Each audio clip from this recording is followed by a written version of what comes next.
My husband lied to me about cross-dressing and about cheating on me. This started when I found women's clothing that wasn't mine, and at that time I thought my husband, David, was cheating. I confronted David and the explanation was that it wasn't an affair but cross-dressing. David had photos to back that up and said it wasn't a sexual thing or something to do in public. David said sorry for hiding it, fear of my reaction was what led to it. I honestly was not bothered about David wanting to cross-dress in private sometimes. I offered to buy clothes or makeup or give advice on dressing like a woman.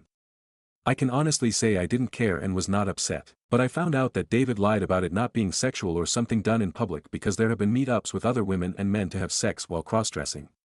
David's excuse after I found out about the lie was not wanting to subject me to it, and that even after I found out and was supportive it would have been too degrading and disrespectful to me. David was not sure about sexual orientation or gender identity when I asked, but admits to meeting, at least, 36 other men and women for sex since the cross-dressing started.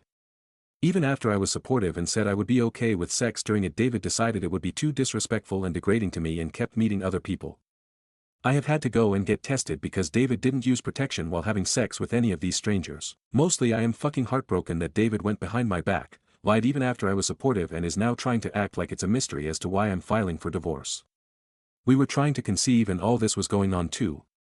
I feel heartbroken and sick. I love David, but there is no way our marriage survives. I never thought I would ever be divorced, but I guess everyone thinks it will never happen to them. I haven't told anyone why yet. I'm going to, but until then you all get to be the first. Update to my last post: my husband lied to me about cross-dressing and about cheating on me. It's been a while and the last 2+ years have been hell. But it's finally over, I hope. In my first post I talked about finding out that my spouse, David, enjoyed dressing in women's clothes. When I, 39F, found clothes that weren't mine, I thought I was being cheated on.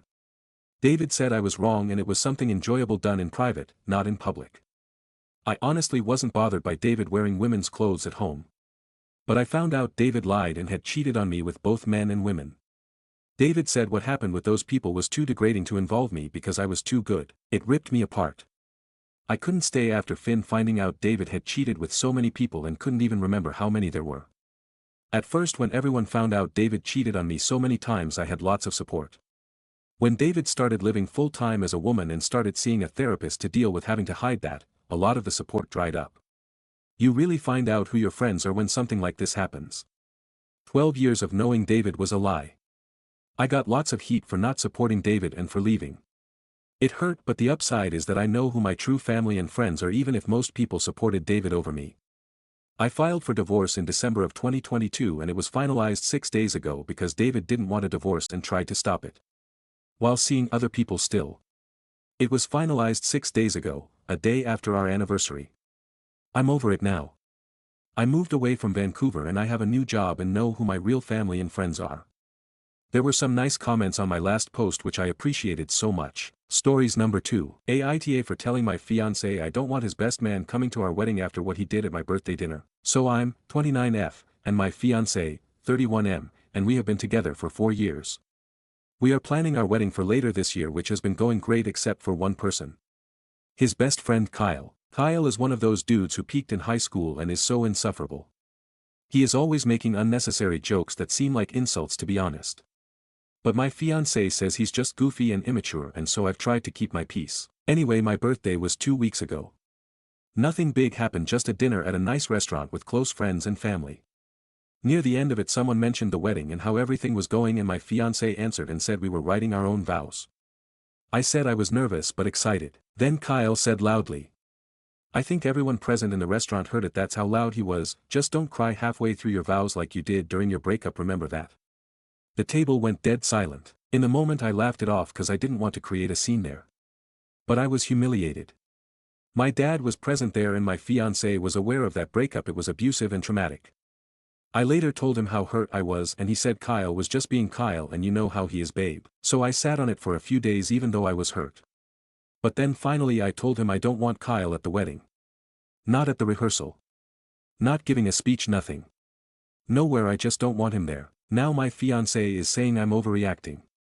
That Kyle was just trying to be funny and kicking him off the list would destroy our 15 years of friendship. But honestly, if Kyle cannot respect me, then why should I allow him to stand next to the man I'm marrying? So Aita for refusing to have Kyle at the wedding after all this. Update, Aita for telling my fiancé I don't want his best man coming to our wedding after what he did at my birthday dinner. Hey everyone, thank you for the overwhelming support and comments on my original post. I didn't expect it to blow up, but reading the responses honestly gave me a lot of clarity and strength. So 2 days after I posted my original post, I sat down with my fiancé again to clear the air. I told him calmly that I wasn't changing my mind about Kyle. That it wasn't just about one joke, it was about the fact that Kyle has never shown me respect. And then my fiancé understood we had a bigger issue. He got quiet and listened to me, and for the first time I think it really hit him how serious everything was. A day later Kyle texted me something along the lines, "Sorry if you were sensitive about the joke the other night, wasn't trying to ruin your birthday lol." I showed that to my fiancé and he just sighed and said that's just how he talks. So I said maybe then Kyle can talk like that from his home because he's not coming to our wedding. And now here's the best part, my fiancé agreed.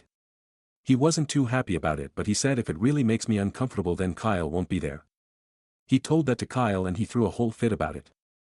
Of course, as usual, called me controlling. And then Kyle's girlfriend texted me yesterday, "I'm honestly glad he's not going because he's been a nightmare about your wedding ever since you got engaged." So yeah, this exact thing made me realize what I did was absolutely the right thing to do and I dodged a bullet. Now about the wedding, it's still on. Just with one less toxic guest on the list. Thank you all for giving me the push I needed to stand my ground. Stories number 3. My sister-in-law licked my face and now my brother is not talking to me. I'm sorry for the title, but that's as concise as I could be about it. I am 22M and my brother is 28M. He's been engaged to his fiancée for a few months now. She is 24. My brother's fiancée is your typical spoiled party girl, and to be honest so is my brother. In the last year or so, my brother and I have had a strained relationship. This is mostly due to differences of opinion when helping take care of our mom, who is struggling with some PTSD anxiety. She got held hostage by a man at her job, is still recovering and not back to work yet. For some context, my brother is a very impatient and opinionated person who struggles to see things outside his own perspective. He doesn't have a good grasp on mental health. He is easily persuaded by what he reads online, gets caught up in conspiracy theories. And I noticed the pandemic kind of exacerbated all of this. I work as a paramedic and he's been arguing with me about thinking I know better than him ever since. I am adopted and my bio mom was of a different ethnicity, so we don't look like brothers. When he can't think of a way to win an argument, he brings up the fact that I'm not her real son or his real brother. It wasn't always like this between us, which is sad. He's just not the same person and I'm not sure if it's work stress, life stress or what. I get that this post is going to be skewed by my perspective, but I'll try to be objective when it comes to the conflict. My birthday was last weekend, when this happened. My brother's fiancée apparently had the idea to throw me a surprise party. Most of the people there were friends of my brother and the fiancée. Everyone was drunk. They made a bit of a show of bringing me out a cake and having me blowing out the candles. Before I did that, my brother's fiancée swiped frosting on her finger and put it on my cheek. I thought it was just her being nice and not trying to smash a piece of cake in my face. I blew out the candles and after I did that, his fiancée grabbed my face and licked it. Like. From my jaw all the way up the side of my face. I have no idea why she did this. We don't even have the kind of relationship where it would be funny. My brother's face changed, his demeanor changed, he became very withdrawn and irritable. They were seen, quietly, fighting and he ended up just leaving the party. I brought it up the next day to make sure he was okay and apparently the two of them made up. It's me he has an issue with. I don't know what she told him, but it seems as if I'm the one being made out to be flirting with her, wanting her, etc. Not even remotely true. I told him to leave me out of his relationship problems. It's his partner who disrespected him and embarrassed him. He's angry at the wrong person. I refuse to apologize. Apparently I am going to be out of the wedding unless I do. He's upset because I won't admit to my mistake. Well, I don't feel like I made one. Should I just do it for the sake of settling it? Normally I'm willing to be the bigger person, but this is a false accusation I don't want attached to myself. Ada, comments. Commenter 1. Your brother and his fiancée are behaving like children. If you apologize for this incident, then it's likely that he will continue to treat you with disrespect. If he takes you out of the wedding, he will have to explain the reason to others, which should prove embarrassing to him and his fiancée. Perhaps you should call him on his bluff. Regardless, NTA. Reply, you know what, I'm not opposed to threatening him with that. Thank you. Commenter 2, NTA. I wouldn't cave either. Here's what I think. It's cliché, but you're probably the hotter, smarter brother. Your brother has insecurity issues about his relationship, intelligence, and other things, so usually those people tend to get jealous easily and have paranoia about losing their partner to someone else. Not excusing the fiancé either, cause she definitely tried to keep herself innocent victim and put everything on you when your brother confronted her. It's a cop-out, but it's easier for him to pin it on you versus her. Her being closer to age to you, I bet she does have a crush or at least some kind of attraction to you, and it came out when she was drunk. If she didn't lie I wouldn't think that, but the lying means she's trying to cover up feelings maybe. Edit. Info: has she flirted in the past? Reply: I never thought about it actually and nothing really sticks out. She's obsessed with K-pop and I am half Korean, so she's made comments to me, but I didn't interpret them as flirting. I thought she was just trying to be nice and didn't know how else to connect when I shared about the whole being adopted thing. When she's sober she is more awkward, shy. My brother lives with my mom, so usually when I visit and we're talking, my mom and brother are around too and it's more of a family vibe. Commenter 3. NTA. What I don't get is why you even would want to attend the wedding. Strained relationship. He does not see you as a brother, not your mom, jabs. His relationship does not seem to be on very stable footing, and he will become more and more erratic. You should put as much polite distance between you and brother his relationship, for your own peace of mind. He seems to have already singled you out as the future scapegoat. Reply: this one hurts. I think I needed to hear it though. You're not wrong. I guess I'm just always trying to understand him and I need to stop doing that. Especially when he's not giving me that same kind of understanding. I thought we could get back to the relationship we had before, but it's not looking like it's getting any better. Update. After trying to reach out to my brother he finally came around and stopped ignoring me. He didn't want to talk about what happened but was willing to put it behind us. To be honest, I think talking about it would have been healthier, but I decided to let it go because he was so adamant. Then just the other day he came to me on his own and admit that he feels unsure about his relationship and is struggling to trust his fiancée ever since the incident on my birthday. I told him there's no rush to get married and he should take time to figure out what he's feeling. I didn't try to give any particular opinion because I feel like this is something he needs to figure out for himself. Also, I genuinely don't know what's going on between them. He still took what I said the wrong way somehow, and we ended up having an argument. He thinks I'm not happy for him and don't want to see him successful starting a family. I tried to walk away at this point in the conversation because no matter what I said it was just going to get misconstrued, but he didn't want to stop fighting. Somewhere in that, I finally learned why he's so mad at me these days. It turns out he's pissed that our mom paid for my tuition. I've been doing OT to pay her back. Clarification: if it matters, she doesn't actually want me to pay her back. It was a gift, but I'd like to pay her back slowly. My brother feels this money should have been given to him for his wedding, which I am no longer invited to. I don't really know how to fix things, but that's where we're at. Comments. Commenter 1. NTA. She assaulted you. Your brother should be mad at her, not you. Probably best just to go NC, at least for a while. Commenter 2. NTA. Your brother is a jealous and his girlfriend is a creep. I doubt their relationship will last until the wedding, but if it does I bet the wedding will be a drunken mess. You sound like a good person. Take care of yourself and your mum and leave your brother to deal with his problems. Hopefully one day he will grow up and want a better relationship with both of you. Update 2. My mom and brother got into it over the weekend. I have accepted being uninvited for my brother's wedding, but our mom wasn't having it. She was trying to understand where his anger is coming from. The problem is, I don't think he knows, and having conversations where he's questioned about it just makes everything worse. I wasn't present. It's something my mom called me about. Apparently after his explosion at her, he stormed out into the cold, without shoes. She got worried. I have realized that I'm not the person he wants to see in those moments, or the person he wants to receive help from. I want to be that person, and I'll always be available in the background, but somehow I've become part of his problem. My presence only ever fuels his anger. For that reason, I told my mom to contact his fiancée, and she did. Fiancée brought him back to the house and my mom didn't mention the wedding, or anything else. She told me today that they've started talking normally to each other again. I've also talked to my mom privately. I've made it clear that I'm not attending and she should give up on having me there. She initially wanted to threaten her own attendance, but we decided that she should support my brother in hopes of leaving a line of communication with at least one family member. My mom is really heartbroken. I thought about contacting his fiancée, then decided against it. Reading a lot of the comments I received, many of you pointed out that I need to stop trying to fix things. Some people took it too far and wrote me violent little DMs because the last line of the previous update made them feel some type of way, but I've had people in the back of my truck say and do a whole lot worse. It takes a lot more than some words on a screen, but I get it and I will acknowledge it actually, that I think that's one of my biggest flaws. The need to fix things. I won't get into why I'm like this. I probably need therapy of my own given the lengths I'll go to, and how maladaptive it sometimes gets. Anyway, promise I'm not fixing this. As far as updates go, this is probably my final one.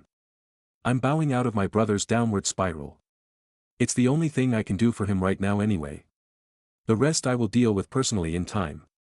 I came on here for some perspective and I feel like I've gotten that. So thank you. Comments. Commenter 1. Honestly, let the wedding happen and just create some distance between yourself and Brosil. Hopefully in the long term, he comes to his senses. Reply. That's exactly how I feel about it. Commenter 2. I think you made the best decision you could given the circumstances. You're dealing with someone who has yet to come to terms with the fact that all of his troubles are self-inflicted and his conflict is all internal. Brother probably thinks this marriage will give him some kind of upper hand or make him feel accomplished, like proof that he has his shit together. But the cracks are already starting to show. Stay away from the fiancée because she is infatuated with you. I don't care if you recognize that OP because you're so focused on your brother. Update. I'm burning out. I'm 22M. I work as a paramedic in NYC. The pay isn't great here and the call volume is overwhelming. I recently had a very traumatic call and I can't stop thinking about it. Last year I got scouted for modeling, which I did on the side but made only around $12,000. Not enough to quit my day job, and that isn't necessarily my goal, but it helped me take on less OT. Other than that, I've thought about becoming a flight medic for the significant bump in pay, but all roads feel like they lead to further burnout. I'm constantly running on empty. Night shifts are brutal for me.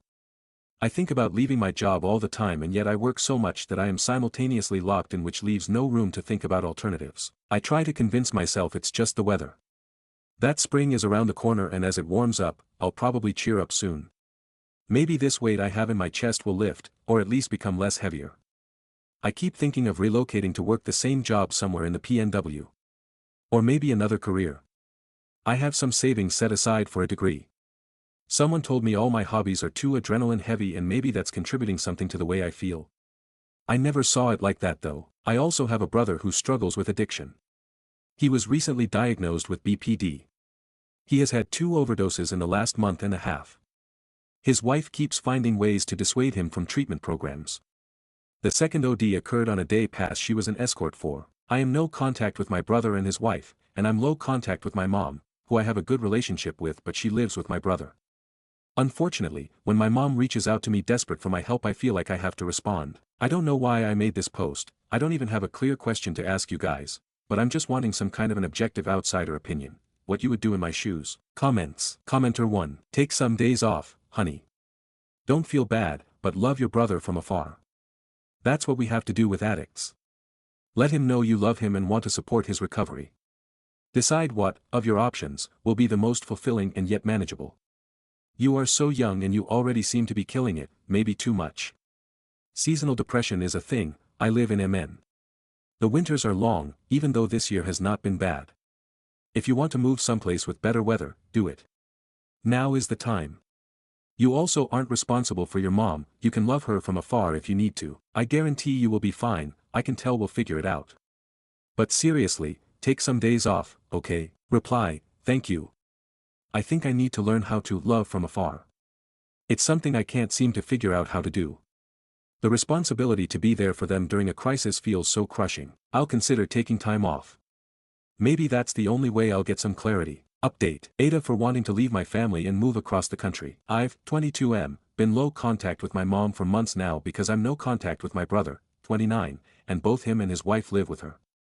In an ideal world, I would be able to maintain a good relationship with my mom, but it's really hard to have that right now. My brother has had 2 overdoses in the last 2 months or so. He's spiraling so fast. Any attempts at treatment are rebuked by his wife, but she'll show up at my door to cry and try to convince me to drive her around and go looking for him. He has tried to use my identity to commit fraud. Luckily the activity got flagged by my bank. He also attempted to sign up on a gambling site using my information. He was so desperate for money around New Year's that he stole the battery from my motorcycle. My mom calls me in crisis all the time requesting for help in dealing with my brother. Sometimes I'll think she's calling just for me and I'll almost share something only to find out she was just making polite conversation before she could work up the courage to ask for my help. I work as a paramedic, so between work and my family, it feels like I never get a break. I have never shared my feelings with them, or anyone really. I just know I'm reaching my limit. A friend of mine has encouraged me to move in with him and split rent. I told my mom when she found out I sold my motorcycle. She didn't take it well. She said I was their lifeline. She told me if I leave, I should be ready to live with the fact that I will be letting my brother die and that I'm abandoning them during a time of hardship. The thing is, I still want to go. Comments. Commenter 1. NTA your mom saying you'll be letting your brother die is emotional blackmail. Full stop. That's not love or support. She's shouldering you with guilt dressed up as family obligation.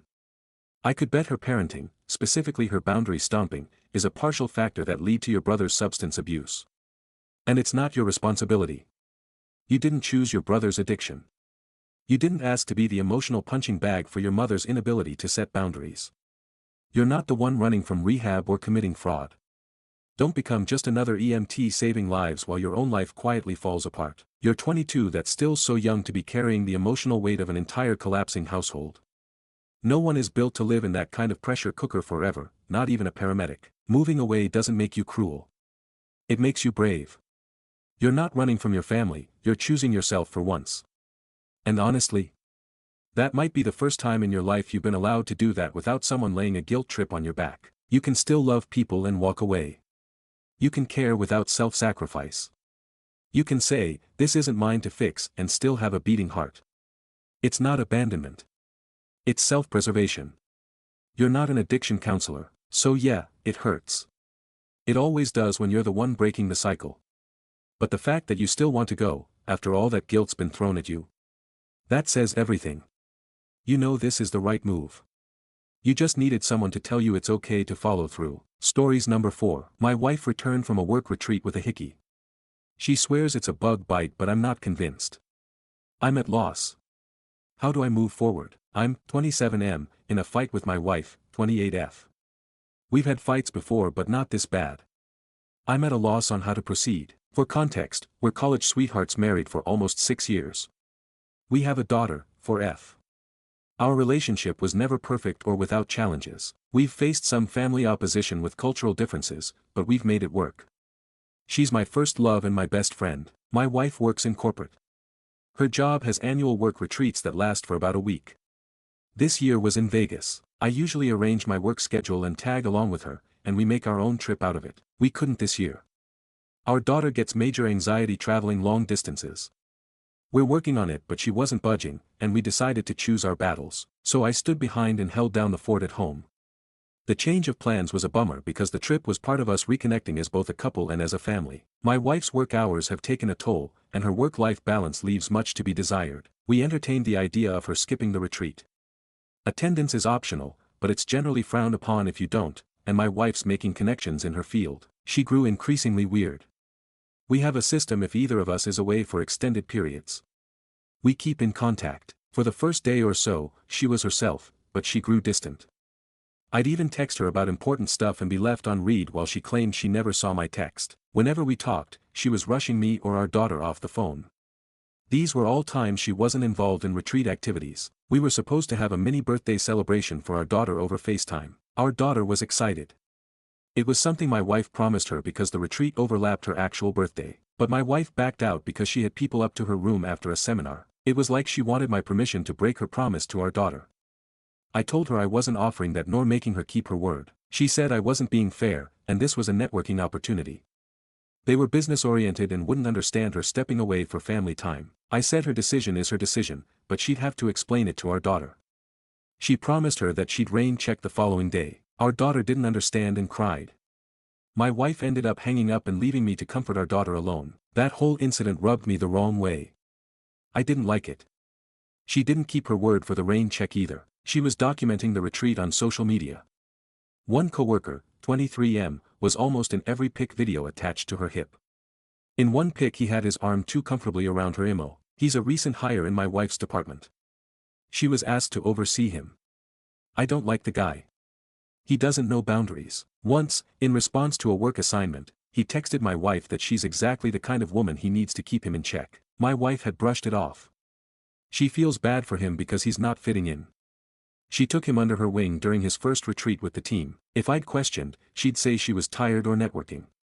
There was always something. But I've seen her at these retreats. This wasn't like her. She was just off. The day before her return home, she complained about a bruise on her neck. She stressed it was a bug bite. I didn't actually see the bruise until she came home. I instantly thought it was a full-on hickey. She kinda brushed it off after making a big deal of it over the phone.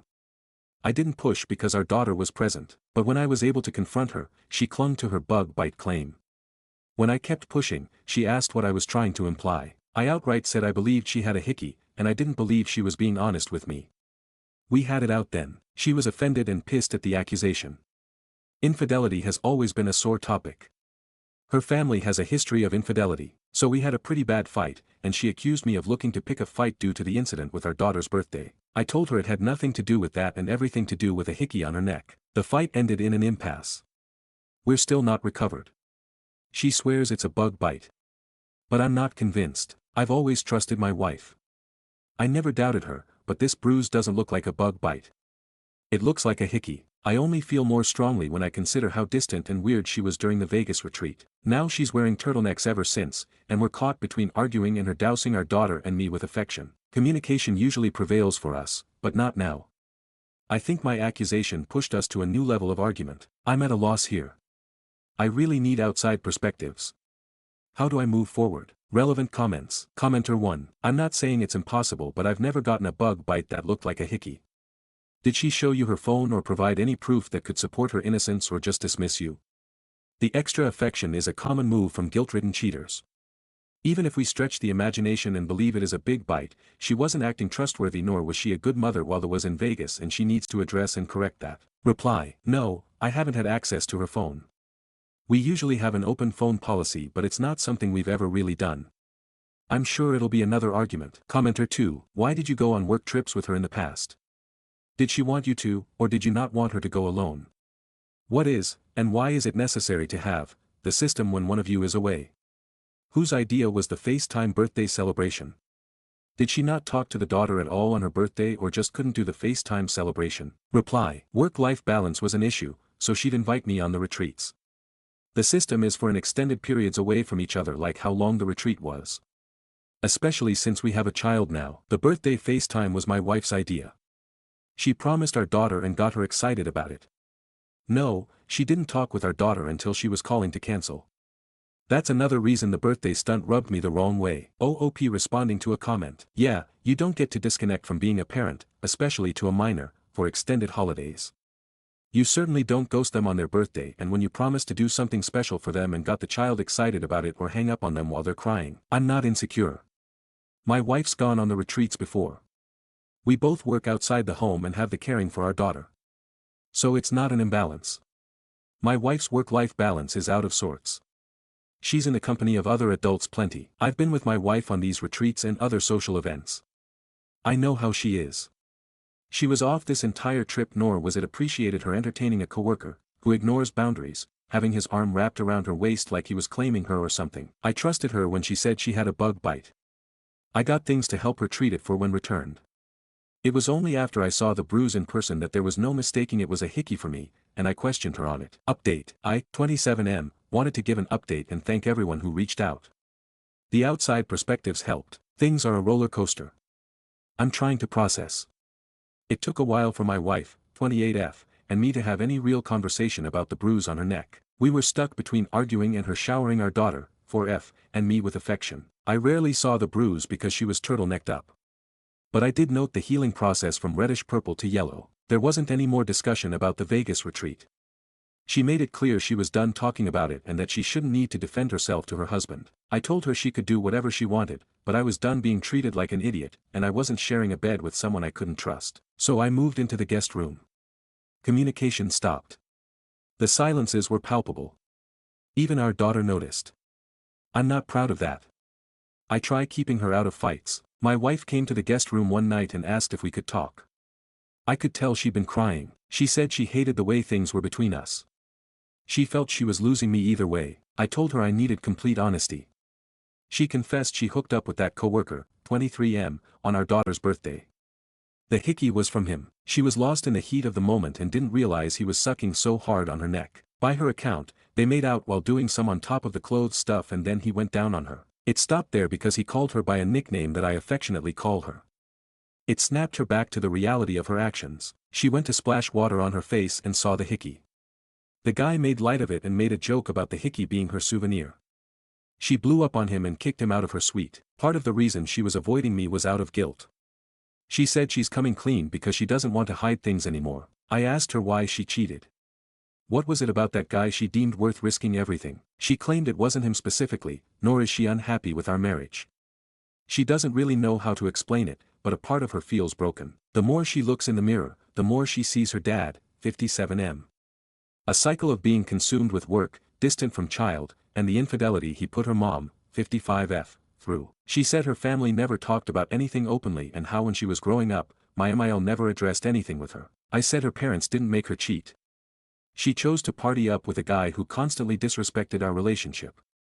These were all her decisions, and she at any point could have chosen our family. She agreed. She wants to blame her parents but realizes this is on her. She apologized for cheating and for entertaining the guy's advances. She said she'll do whatever it takes to repair. Go to HR, quit her job, counseling, anything. She wants to make everything right. I told her I don't know what right looks like or if that's possible for us anymore. I knew we had our problems, but I thought there wasn't anything we couldn't talk out. She insisted we still could talk it out. We didn't have to give up on us. She tried giving this rally cry for our relationship, but I felt very numb. I said I didn't recognize her. Not just the betrayal of our vows but also how she treated our daughter. She's like a stranger. She feels she failed as a wife and mom, but she loves us both beyond words and wants our life together and our family intact. I told her I couldn't give her the answer she wanted and thought we needed to separate and reevaluate. She didn't want separation. She felt we should stay together in our home, but I told her a separation was happening. Either she was leaving the home or I was with our daughter. She consented to leaving so as to best not uproot our daughter so much. She asked for our daughter not to be taken away from her. My wife's staying with my in-laws. I know that's difficult in itself because she doesn't have the best relationship with her parents. One of the hardest parts is the shift for our daughter. Right now, she believes her mom's just busy with work per usual. She hasn't questioned it too much. My MIL called the other day. She made no excuses for my wife, but she's advocating for us to work through it. She told me times when she heard my wife describe me as the anchor she always wanted. She believes there's something worth fighting for if I'm open. Despite some family opposition we faced throughout our relationship, my MIL was always a supporter of us. I'm even more at a loss. I never imagined this kind of betrayal from my wife. She was my safe place. I feel numb yet broken. I'm in love with her. That hasn't changed. But I don't see myself, her, our relationship, or our family the same. Everything's tenser because it's fresh. I think this period of separation is for the best. I'm not sure about divorce. I haven't let myself fully go there. I'm not set either way. I don't know where things go from here, but I'm focusing on our daughter and taking things one step at a time. I feel that's all I can do right now. Thanks again to everyone for the support. It's much appreciated. TLDR Update 4, my wife returned from a work retreat in Vegas with a hickey on her neck. She swears it's a bug bite, but I'm not convinced. I only feel more strongly when I consider how distant and weird she was during the retreat. We're stuck between arguing and her dousing our daughter and me with affection. I'm at a loss. I really need outside perspectives. How do I move forward? Relevant comments. Commenter 1. It was already established that there had been line crossing with the coworker prior to the trip, even if it wasn't physical yet. But even if there hadn't been, I've known coworkers' pet names for their significant others before when only interacting with them on a professional level. The fact that the guy both intentionally gave her a hickey and used the pet name says a whole hell of a lot about him, though. Someone willing to engage in an affair is bad enough. This guy was doing it as some kind of sick power play. Commenter 2. It's also possible it's something super common like honey or baby. Reply. No, it's a specific nickname. It's not derived from her name or anything. It just summed up things I loved about her in one word.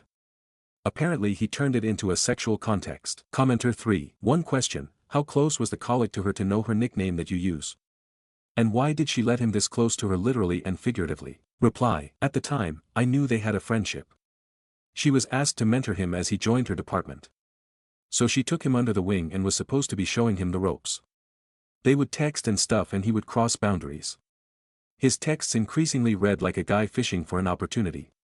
My wife shut the idea down as not even a factor for her and I chose to trust my wife because I never had a reason to doubt her before. As far as the nickname, it was something only I called her but it wasn't like a secret thing. I called her by it in front of others and our daughter. She claims the guy overheard me say it when she had me on speaker once and he asked her about it after. Update 2. Thank you again to everyone. I, 27M, couldn't respond to every message, but everything's appreciated. I wanted to provide an update. Things have been a little chaotic with the new status quo after my wife's, 28F, affair, but I'm taking everything one step at a time. My wife and I explained the separation to our daughter, for F, in simple, concrete terms and reassured her that we both still love her without going into the reasons behind the separation. Our daughter's always been an observant kid, but I don't think the separation has hit her yet. She doesn't see the difference between her mom not being home and her usual busy with work. During visits, she's more distant towards her mom and clings to me. My wife attempted to play with her on this toy set, but our daughter wasn't having it and shouted at her mom that she didn't want to play with her. The disconnect between my daughter and wife hurts in a way I'm still processing. I knew my wife's work-life balance took its toll. Pre-Vegas, we were supposed to be working on reconnecting, but just how fractured things are is a lot more apparent. Our daughter interacts very little with her mom and becomes quiet around her like she does with strangers. I feel at her age we, as her parents, should be who she's closest with and not this disconnected from her mom. Their dynamic is something I've been reflecting on.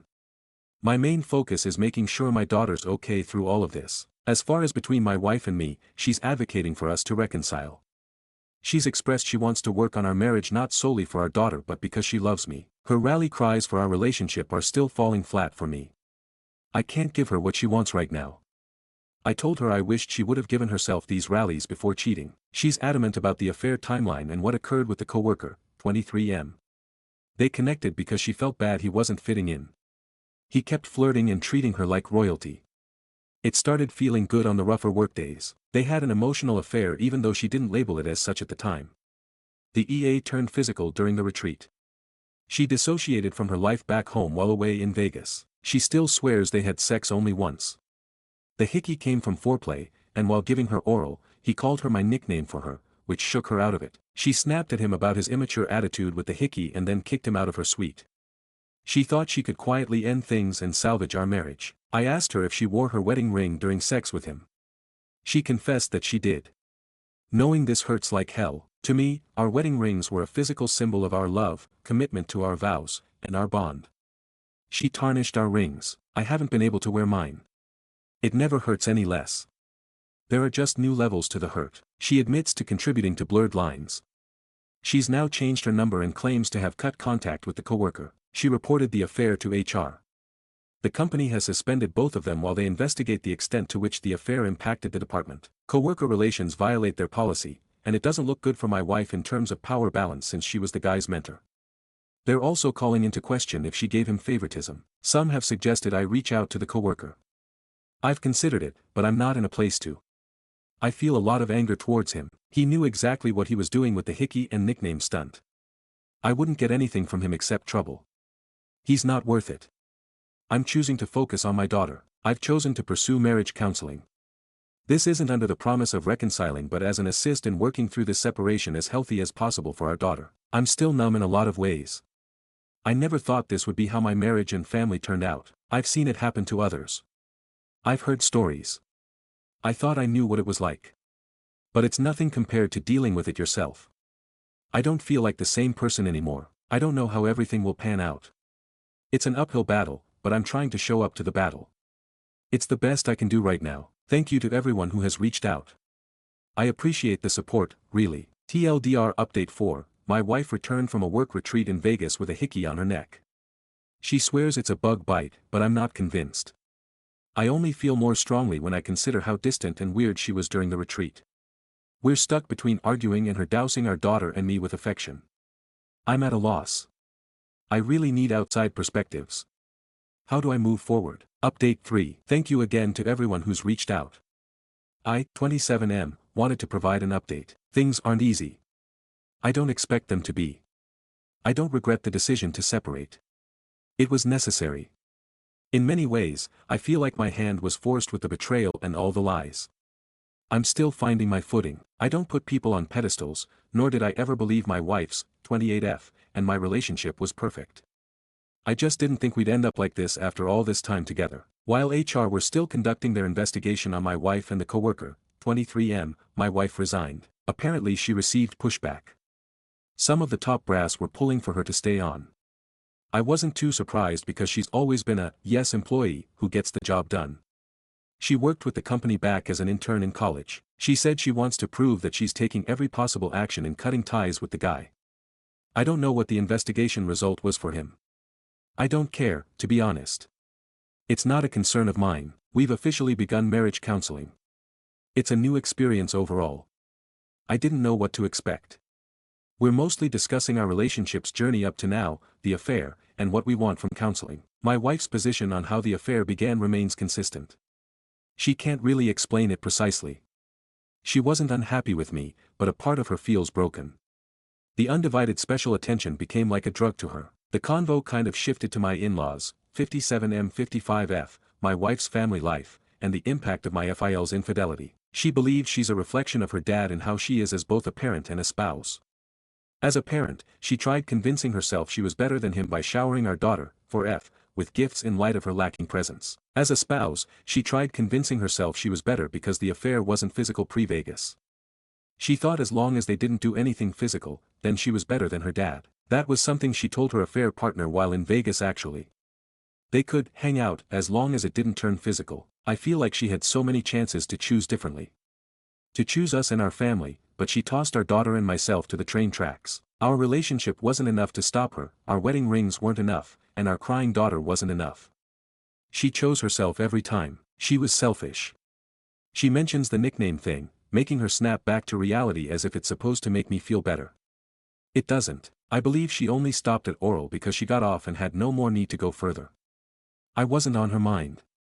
Telling me that I was is like trying to put a band-aid on a gunshot wound. I didn't plan to say half of everything I did, but there was no going back once the door was opened during my turn to talk. She agreed and said she has no excuse for her actions.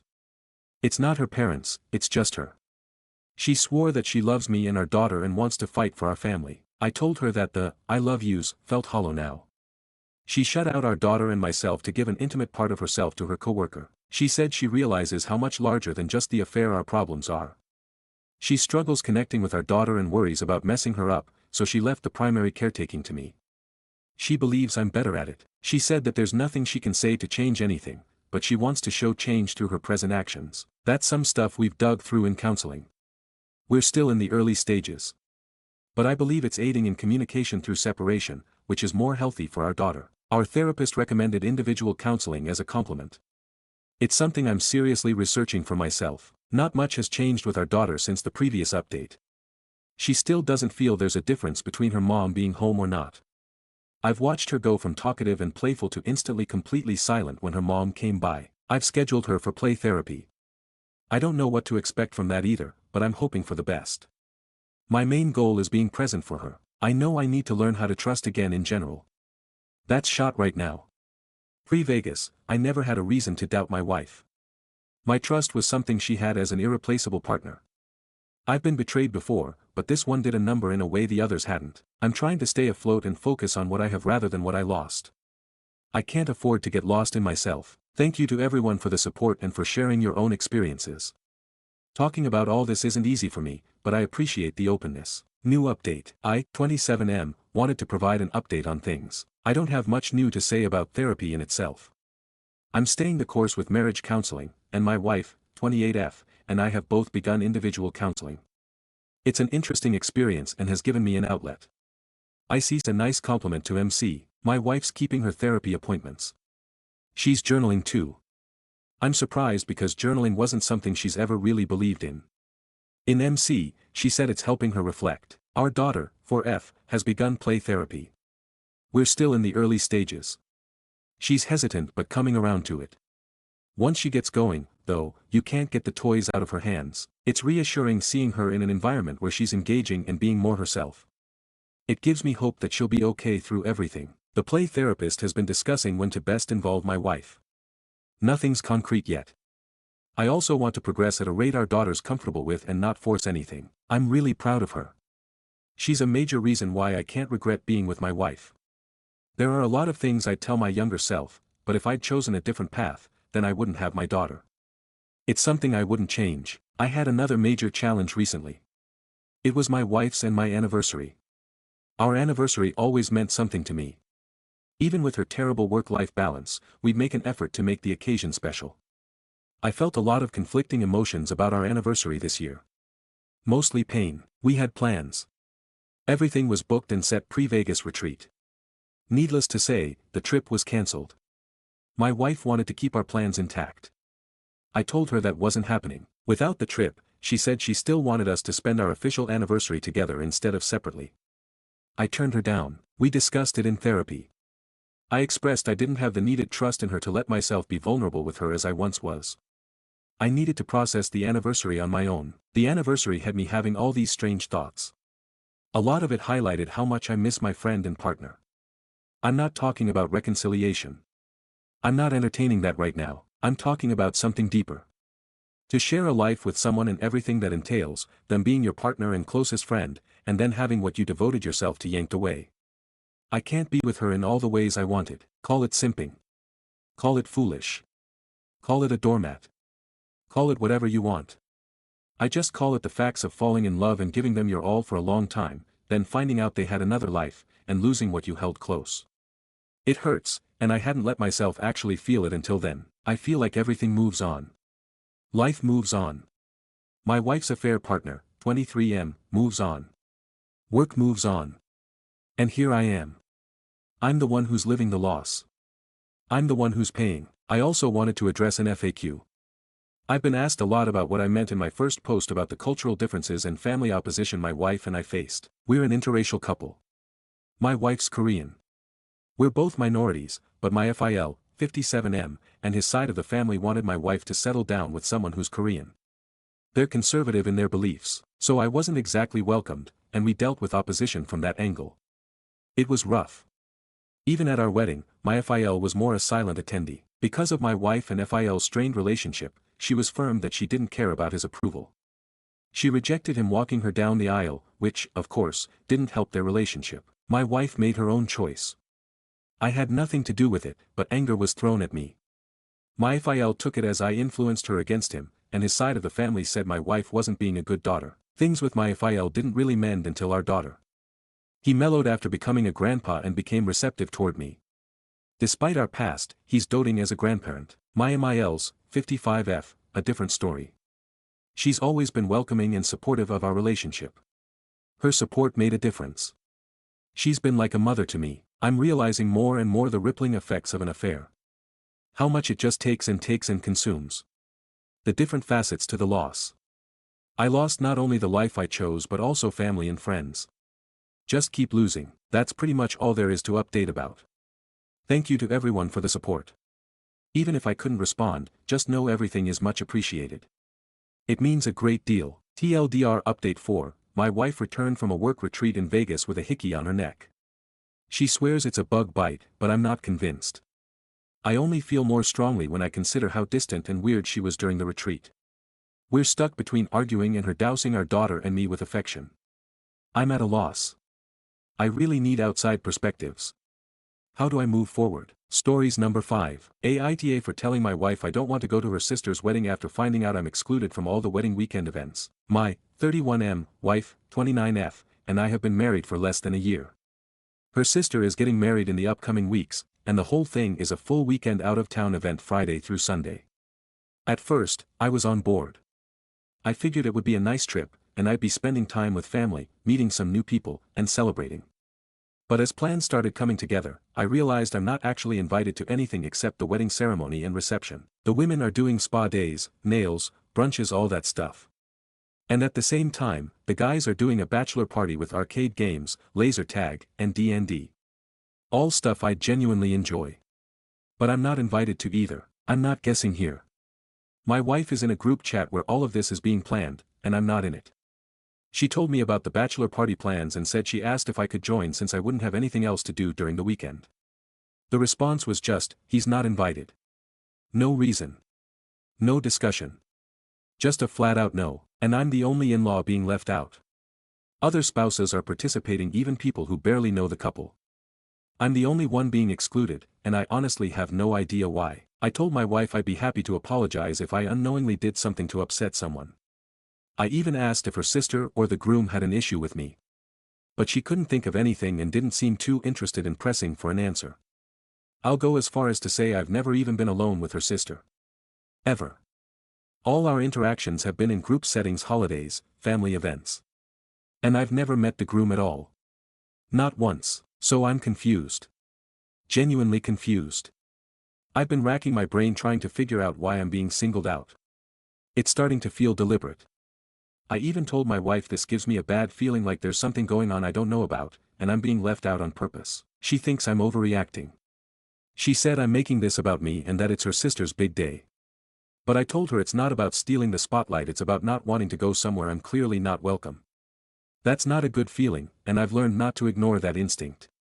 I don't want to spend a weekend in a hotel room by myself while everyone else is having fun, pretending everything's normal, so I told her I don't think I should go. Now she's upset and thinks I'm being selfish. Aita for telling her I don't want to go under these circumstances. Stories number 6. I found messages on my MIL boss's computer that changed my entire view of her. What do? I listen to Too Hot Takes literally every week, and this happened to me a couple days ago. I've been at a loss of what to do, so I figured I should finally make a Reddit account and post here. I work at my husband's family business that builds custom homes. I met my MIL when she came into the design firm I worked at to pick out some options for a client. She and I hit it off, and after she'd come in a few times she set me up with her son. Fast forward 7 years and I coordinate all the builds and consult with clients on design for the 50-plus-year-old family business. My MIL is technically my boss, but we operate a lot like equals, and she's been taking some steps back.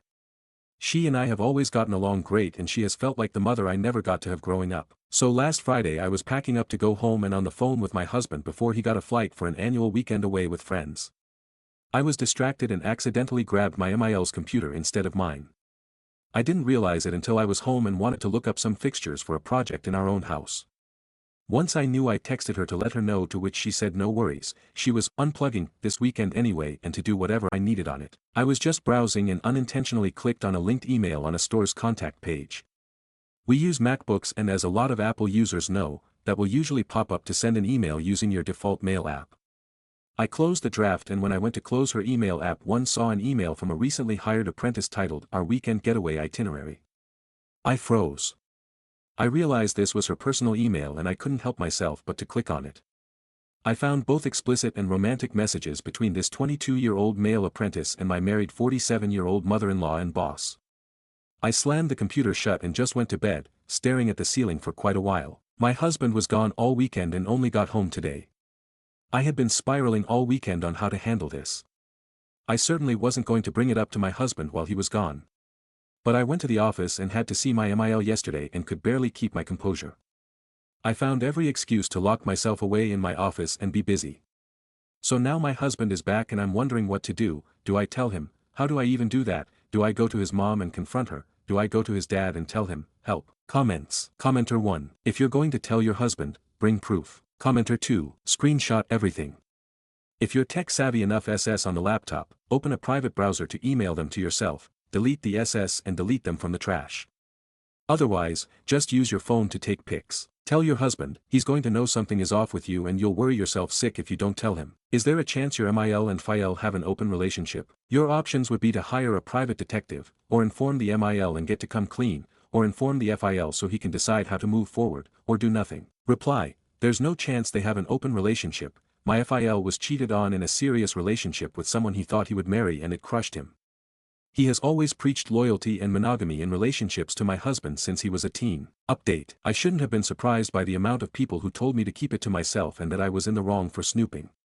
Yeah, I shouldn't have opened up the email, but I did, so here we are. And here's an update. My husband knew something was wrong after he got home. He can read me like a book. I told him I found out something I shouldn't have and told him everything. He was mortified. But as some said, he's glad I told him because keeping it from him would be worse. He knew more about that apprentice than I did. He was the son of a family friend and she's known him since he was a teenager. Hiring him was a favor to said friend. My husband said he wanted to take him from there, which he did. He went snooping on his own. The computer is company property and he has ownership in it as well, and can log in remotely at any time. He took screenshots of emails going back with the apprentice over a year, before he worked here. Then of ones with someone else that were 2 years old. And then records of a second phone, and hotel reservations. With all that, he took it to his dad. I don't know how that conversation went, but I do know that they went to get him tested. To add insult to his injury, he tested positive. My FAL joined us for dinner instead of going home and we talked for quite a while. He was like a heartbroken teenager.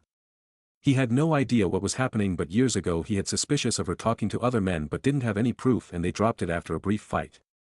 But now with undeniable proof of multiple affairs, he said it's over. He also has a pretty airtight prenup that should make it a pretty easy divorce on paper. The family business is on his side, and in the case of infidelity, she forfeits all ownership of the business and the house they built together. So I'm sorry to break it to you, coming clean didn't destroy my marriage or my career. I told my husband mostly because we don't keep secrets from each other, it's a foundation of our marriage. But it's almost like reasonable adults put blame only where it's deserved, on the cheater. My FIL is pissed, and simultaneously devastated, and plans to get his ducks in a row before serving her with papers. Comments. Commenter 1. Honesty in relationships is the best policy. I'm glad you told your partner, and that he told his dad. Commenter 2. Right? A lot of people were acting like keeping it a secret would somehow be better, but honesty won out here. Sucks all around, but at least the truth is out. Commenter 3. I've found that people that hide info about others' affairs are usually cheaters themselves whom haven't been caught yet. Commenter 4. He also has a pretty airtight prenup that should make it a pretty easy divorce on paper. The family business is on his side, and in the case of infidelity, she forfeits all ownership of the business and the house they built together. Why would you have an affair so easily discoverable on work computers if the stakes were this high? If this is real, MIL is either really dumb or just didn't care if she got caught and lost her livelihood. Reply. Honestly, I think how I found out could be chalked up to just not being tech savvy and not thinking she had anything to worry about because she has gotten away with this for years, as we found out. I have her computer login, and she has mine. People are pressed that I had my boss's password, but she's also my MIL. We've done presentations where his computer goes to sleep after we set it up and I need to log in. She sent me to go get a file off her hard drive when it's plugged in at her desk, etc. And I don't know if she even realized that her personal email was logged in on the Mail app. She usually works off Microsoft Outlook in her web browser. There's a good chance she logged into her personal email on the Mail app and didn't think twice about it, or use it, since. Update. Like I said, I listen to THT every week and I heard my story on there this week, so yes, OP was listening and here is an update. My FIL did end up confronting my MIL shortly after my post. He brought the proof that my husband found, his positive ST results, a copy of their prenup, and the divorce papers. From what he told us when he came over for dinner after, he was calm and just laid it all out on the table, literally. She obviously knew she was caught and just asked how he found out. He said it wasn't important and outlined what the next steps would look like. He was willing to make some concessions on their prenup if she would come clean about everything and step down quietly. I think he was so hurt by it all and he loved her so much that he just wanted this to be done and over, and he did still want to care for her. She fought for a bit but relented, so the divorce should go smoothly. She stepped down willingly from the business and moved out, but he did offer spousal support and their vacation home which she moved into, both things that were not included in the prenup. My FIL has spent a lot of time at our house or going out with my husband golfing or hiking. He's heartbroken and worried that it's all going a little too smooth, that she will suddenly change her attitude. But I personally think she just knows she got caught and messed up past any fixing it. I'm struggling to come to terms with that version of her versus the one I got to know and love. But there's nothing I can do but be there for my FIL and husband. The two are really leaning on each other, which is heartwarming for me to see. She reached out to me to apologize for putting me in the position and hopes we can still have a relationship.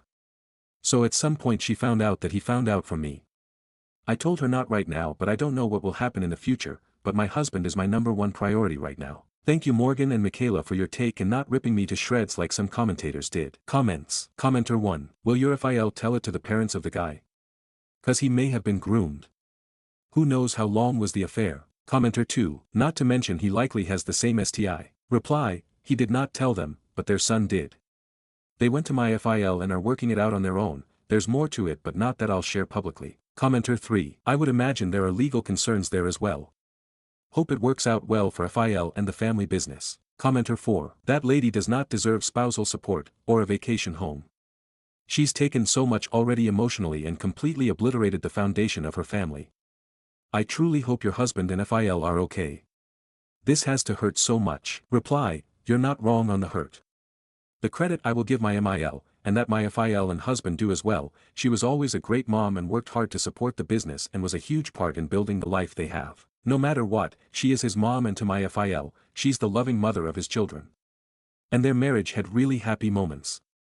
I look up to my FIL so much and I think it's admirable that he took into account her whole being and her life, not just her worst moments, and didn't just cut her off and rip everything away, even though nobody would blame him. Don't get me wrong, this isn't me defending her. It's me praising him. Commenter 5. So your husband is just straight no contact with his mom? She's cut off. She gets what she deserves, but wow. From everything to nothing in one shot. At least she has money and a place to live. Reply, he's not totally no contact. But it is limited. Aside from being his dad's soon-to-be ex-wife, she's also his mom. And he wants to separate the two, but is just struggling to do so right now. And he told her that much, which I'm really proud of him for. She knows they have an uphill battle coming up. Stories number 7. Aita for not having my wife apologize to my stepmom. I, 32M, have been married to my wife Vivian, 29F, for 6 years. We have 3 kids. I have several siblings, but this instance revolves around a half-brother, Trevor, 18, who lives out of state. Trevor came to visit over his spring break. My stepmom has never liked Trevor, mostly because she doesn't like his mother. About 3 days into Trevor's visit, my stepmom kept making snarky comments about him, his mom, his family, school, his tattoo, etc. Trevor got tired of this and grabbed his car keys and said he was leaving. This was around 11 p.m. My stepmom laughs and says he doesn't have enough gas to get home or money to get more. Trevor said that he didn't need enough gas or money to get home, he just needed enough gas to get to my house. My stepmom laughs again and says I'm not even home, I'm at work, which was true, I work nights, and that Vivian, my wife, would never let him stay here. Trevor says, I guess we'll see, because he knew Vivian wouldn't tell him no and leaves. My stepmother then calls my wife and tells her that Trevor is on his way to our house and under no circumstances is Vivian to allow him to stay with us. Vivian says she's not going to turn him away, especially not in the middle of the night, and that everybody can all talk about it tomorrow. She'll let me know to call my dad when I get a chance to figure out what's going on. My stepmom begins to get angry and says that Trevor is not Vivian's child to allow to do whatever he wants, and Vivian needs to respect her as the mother of the family, and that she can make life in the family difficult for Vivian if she needs to, for Vivian to understand her place. And that Vivian has no right to let people into my name's home without my knowledge. There were other things said as well, and eventually Vivian loses her patience and ends the call by saying that my stepmom is just mad she can't be a F-bomb bully to Trevor anymore because he found a loophole. My stepmother calls me while I'm at work and tells me Vivian was rude to her. At this point I have no idea that anything has happened. She then calls my dad, he works nights as well, and tells some version of events. My dad calls me and tells me that Vivian was disrespectful and had no right to speak to her that way and needs to apologize for her behavior. I get a call about 5 minutes later from Vivian. She tells me that Trevor is at our house, and they tell me everything that happened since Vivian wasn't at the house and Trevor wasn't there yet for the call. I call my dad and tell him that it doesn't sound like Vivian did anything except stand up for herself, and my dad insists that Vivian needs to apologize. I tell him if anybody is owed an apology, it's Vivian. This was all 3 days ago. I'm getting texts from family members about Vivian needing to apologize and that Vivian doesn't have the right to get involved with family squabbles and she shouldn't have let Trevor run away from the consequences of his actions. No one can tell me what the actions were. And if Vivian doesn't apologize, then she's not welcome around anymore. I don't think she owes an apology, but I had a bad relationship with my family for years when I was younger, and since it's improved drastically, I've been a lot happier having them in my life, and I don't want to lose that, but I also can't just allow someone in it to disrespect my wife so blatantly and expect an apology for it. But Vivian at this point is starting to feel bad, and she always stresses too much over absolutely anything she thinks she might have done to upset someone, so this really sent her on a series of mental gymnastics. And she says she doesn't want to be the reason I have a bad relationship with my family yet again. I've remained firm that she doesn't owe them anything, but AITA for not having her do it just to get it over with. Ada has no consensus bot, OOP was NTA. Relevant comments. Commenter 1, NTA. Your wife is a good person for supporting your brother whilst your stepmother is a manipulative and cruel woman and your dad is supporting her behavior. I think it's time to cut off both of them and let your brother know that you'll always have his back. Reply, he definitely knows we will. The last 3 visits he's made, he stayed with us to avoid her. He just didn't this time because it was also the kids' spring break and V had a lot of things planned for them to go do. Now she's just been taking him with them. Commenter 2, you are all adults. Your stepmother went on a bullying rampage, then full bats hit power tripping. She isn't your mother, nor your wife's mother, not even your brother's mother. So where the heck is she claiming the title? And even if she was, you are all adults. She can't make any of you do anything. She have no authority on whom enter your and your wife home, no more than where and what your adult brother chooses to be or do. No, she can't do as she wants. No, she doesn't get to decide what other adults do with their lives. No, she can't force others to follow her orders to bully. No, she doesn't get to do whatever the duck she wants. Or conduct herself in such an horrific extent without consequences. What is really concerning is how fast she started to be menacing towards your wife. How sure she was to not get anyone opposing her, certain of being able to force others into her insane demands. Your wife have nothing to apologize for. She deserves some for the insanity she had to put up with. Your stepmother want to cause pain and control over others. She reached a quite dangerous level of having lost touch with reality.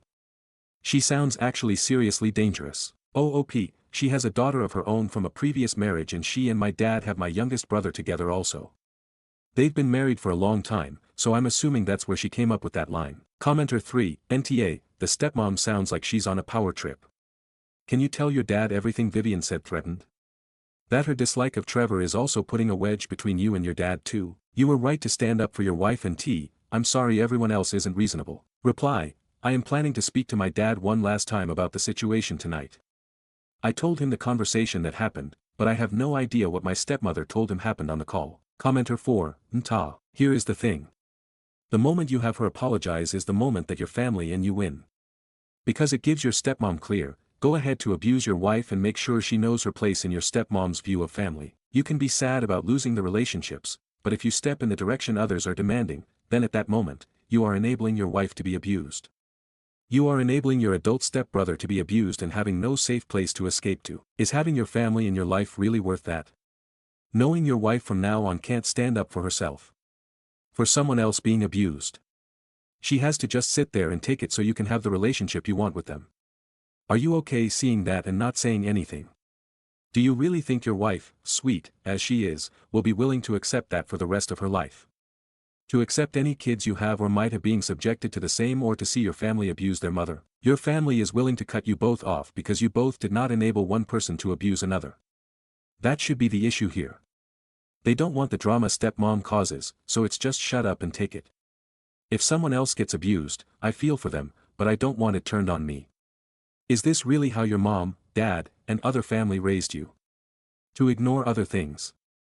To accept it because it's family, and instead of being held to a higher standard, they are allowing the abuse and encouraging it. Reply, you're right.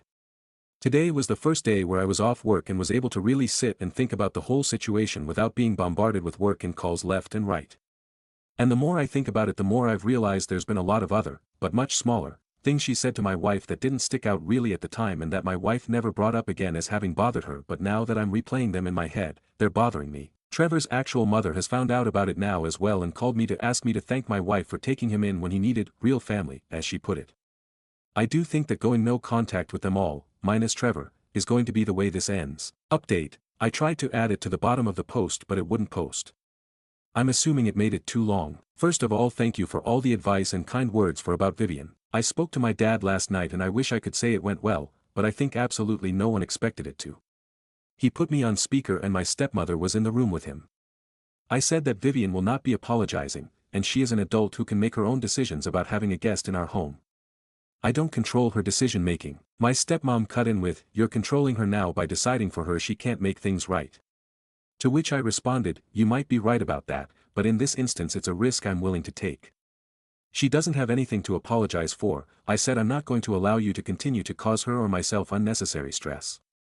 I also told them they can't seriously expect an apology after the way they acted, and if they did, they were borderline insane. You can't bully and belittle someone repeatedly and expect them be okay with it forever. And you cannot threaten an adult and expect it to just go over nicely. I told them that if they were so willing to act like children and cut Vivian, and by extension, me and our children, out of the family, then we would save them the hassle and do it ourselves. I told them we would be blocking their numbers, along with everyone else. They tried to argue more but I simply hung up, which might have been immature, but I was just done. I blocked everyone's numbers. About an hour later I get a Facebook message from my stepsister. I rarely use Facebook so I forgot I had her as a friend on there. My stepsister is the only sibling who isn't my dad's and is only my stepmom's. She and Vivian have always been really close. She hasn't been involved in this situation at all, so I took the chance and called her. She asked me if everything her mom had told her was true and I said most likely not, but this is what happened and explained it all to her. She then told me several instances where her mom had been similar to her and her fiancé. She said she had wanted to cut ties a long time ago but didn't want to be the only one in the family who was on the outs, as she doesn't have a dad so no other family to turn to. She asked if I had really blocked them and planned to keep it that way. I said yes, and so did Vivian and Trevor. She said she'd call me back and hung up. About 20 minutes later I get a call from her again saying she had called my stepmom her mom and cut the cord with them as well and had blocked their numbers too, as did her fiancé. So while I might have lost a decent amount of family members, I did actually get to keep the best two out of the bunch, plus obviously my wife and kids. Thanks to everyone for the advice. Comments. Commenter 1, great resolution. The only rational way to deal with insane people. Commenter 2, NTA, your stepmother is unhinged. She has no business telling your wife what to do in her own home. What's with that BS that Vivian can't let people in the house without your permission? Why is your father not defending his son from your stepmother's rude comments? Stories number 8. Aita for demanding to go through my BIL and his GF's bags if they are staying with us. I have a pretty severe dairy allergy. I break out in hives, struggle to breathe, and have to carry 2 EpiPens with me everywhere. If I get any dairy in my system, I'll end up in the ER. My in-laws know this and have been extremely accommodating since my fiancé and I started dating 5 years ago. When we moved in together 2 years ago, we set strict rules for our home because of my allergy. The big one is that no one is allowed to bring anything that contains dairy into our house ever, no matter what. On to the current story. My BL started dating his girlfriend a year and a half ago. They came to visit us together for the first time a year ago. My fiancé made sure my BL explained my allergy to his girlfriend, and our no dairy rule. 2 days into their stay, she bought dairy products and cooked lunch for herself when we weren't home. I ended up in the ER because of cross-contamination. She apologized and explained she hadn't understood how serious my allergy was. We managed to put the situation behind us since both my fiancé and I currently have and want to keep a good relationship with my BIL. The two of them came for a second visit 9 months ago. We had a video call with BIL and his girlfriend before the trip to make sure she understood the severity of my allergy and how serious we are about the no dairy rule. During their second trip, I was taking out the trash and found candy bar wrappers and an empty milkshake container in the guest room trash, the room she was staying in. Even after she saw how serious my allergy is, and how I ended up in the ER, she still brought dairy into our house. I confronted her when they got back. She and BL had a huge fight. BL went through her stuff and threw out everything she had with dairy. We kicked out his girlfriend. BL stayed for the rest of the planned trip. BIL and his girlfriend worked out the relationship after the trip and are still together. Since their second trip, BL has come alone since I don't trust his girlfriend in our house. Well, BIL is planning a new trip to visit us, and his girlfriend wants to come too. At first, we just said no, we don't trust her. But since we know this is important to BIL, we came up with what we believe is a good compromise. She can come and stay at our place, but we will look through her bags every time she comes back to our place. And if she doesn't accept that she can stay at a hotel or stay home. Now I am being called an asshole for treating her like a criminal and that checking her bag is an invasion of privacy. So AITA for demanding to go through her bag if she is staying at my house. Update, AITA for demanding to go through my BIL and his GF's bags if they are staying with us. I didn't plan on writing an update, especially not so soon, but a lot has happened in just one day. But first, I want to clear up some misconceptions around their second visit to our home. I did not get sick from BIL's GF having candy bars and a milkshake cup in the trash, or some candy bars in her bag. That wasn't the problem. The issue was that while knowing our no dairy house rule, had not only seen but also been responsible for me going into anaphylaxis shook and had gotten an in-depth explanation of my allergy and why it is important to us to keep our home dairy-free, she still brought my known allergen into my house, my safe space. That is why we fought with her and kicked her out of our house. On to the update. After the first 500 or so comments telling me I am an idiot for even considering letting this woman, who is a danger to my health, back into my house, I realized I was listening way too much to the part of me who just wanted to keep the peace and was downplaying the seriousness of the past incidents in my mind. I kept thinking the first time she might not have known how serious my allergy was, and it was an accident, and since I didn't get sick the second time she brought dairy into my home, I was exaggerating how bad it was. I know it sounds insane, but after dealing with people who don't take allergies seriously for years, I've gotten used to apologizing and even downplaying my allergy to others. I sat down with my fiancé and discussed the whole situation. He explained how he also doesn't want BIL's GF back in our home, but since I was willing to give her another chance, and it was my health affected by her previous actions, he felt I should make the final decision. He ended up texting BIL to tell him our original no-answer stand that he is welcome to stay with us, but she is not allowed in our house. Especially since she hasn't even apologized for breaking our rule again, after she sent me to the ER the first time they visited, and I'm his family, and my health and well-being are more important to him than BIL visiting. I wasn't here for this part, but this is what my fiancé told me happened. After he sent that message, BIL called him and they talked. Turns out BIL's GF had told him that she reached out after their second trip, that we talked, and I forgave her, but wasn't ready to have her back in my house yet. She has asked him to come with every time he has visited us. BL always told her no, and that she would only be allowed to come with when I told him I was ready to have her back in my house.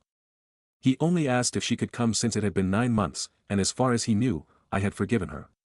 According to my fiancé, BIL was extremely apologetic.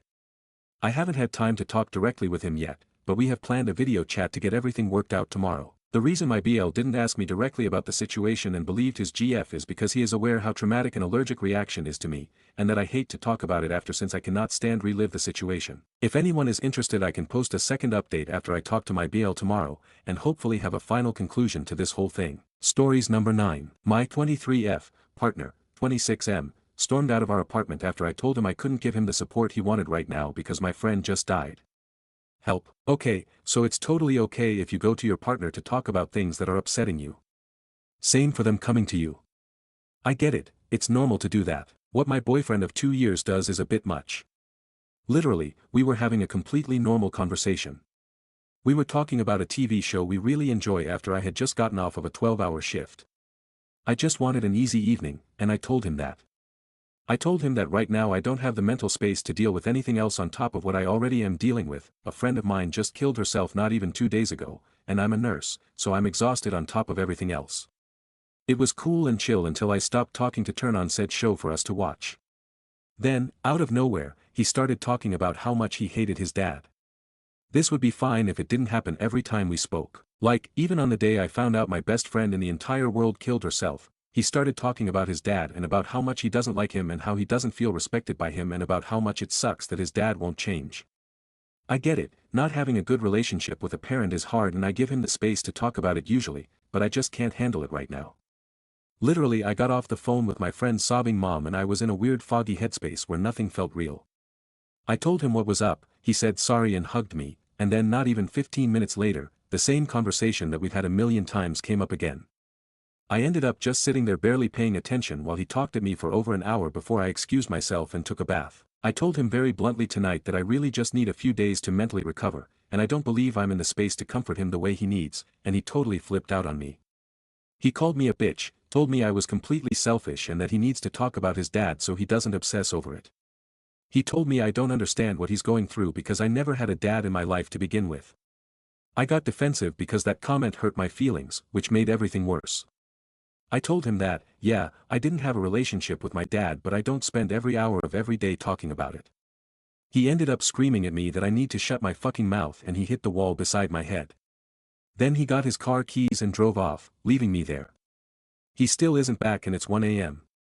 His location is off, he hasn't returned my phone calls. All I got from him was a concerning text message around 11:30 saying, "You're completely unempathetic to what I'm going through. I hope you think about your actions." I don't know what to do going forward from here. I want to have a conversation with him about all of this when he gets home, but I don't even know where to start. This is the first time in our entire relationship where I've told him I don't have the mental space. This is also the first time in our relationship where he stormed out like this. I feel guilty because I know the relationship with his dad upsets him, and I absolutely shouldn't have gotten defensive, but I just don't have it in me to offer comfort. Is there any other way I can say to him that I don't have the space? Update. I'm not going to lie, the moment comments started coming in about abuse, I felt sick. Luckily the panic I felt lit a fire under my ass. I freaked out, spam called my brother at like 2 in the morning to wake him up, grabbed my basic essentials and a few bits of clothing and left. I'm staying at my brother and his husband's house right now because that's what they told me to do. I turned off my location, I haven't returned his calls or texts. He got home an hour ago and started spam calling me when he realized I wasn't there. He's throwing out a lot of apologies and begging right now and I feel completely overwhelmed with guilt and this need to be there for him. But I don't want to be the thing he hits next. I just want to say I am eternally grateful for everyone here. And I'm grateful for my brother who was absolutely horrified when I told him what happened and opened his home to me. I'm going to talk to my mom and we're going to figure out a way to get me out of there and away from him permanently. Thank you all so much again. I'm going to get some more rest, I just wanted to let everyone know I was safe. Commenter, just read this after the edit, and I want to tell you, as someone old enough to be your mom, how incredibly proud of and impressed by you I am that you immediately took people's words seriously, took to heart what you were being told about your safety, and called a family member so you could get out quickly and safely. You are amazing. I know that the next little while will be tough, and hard on your resolve. But you have already proven yourself smart and resourceful. You deserve so much better than someone who would call you hateful names and put you in physical danger.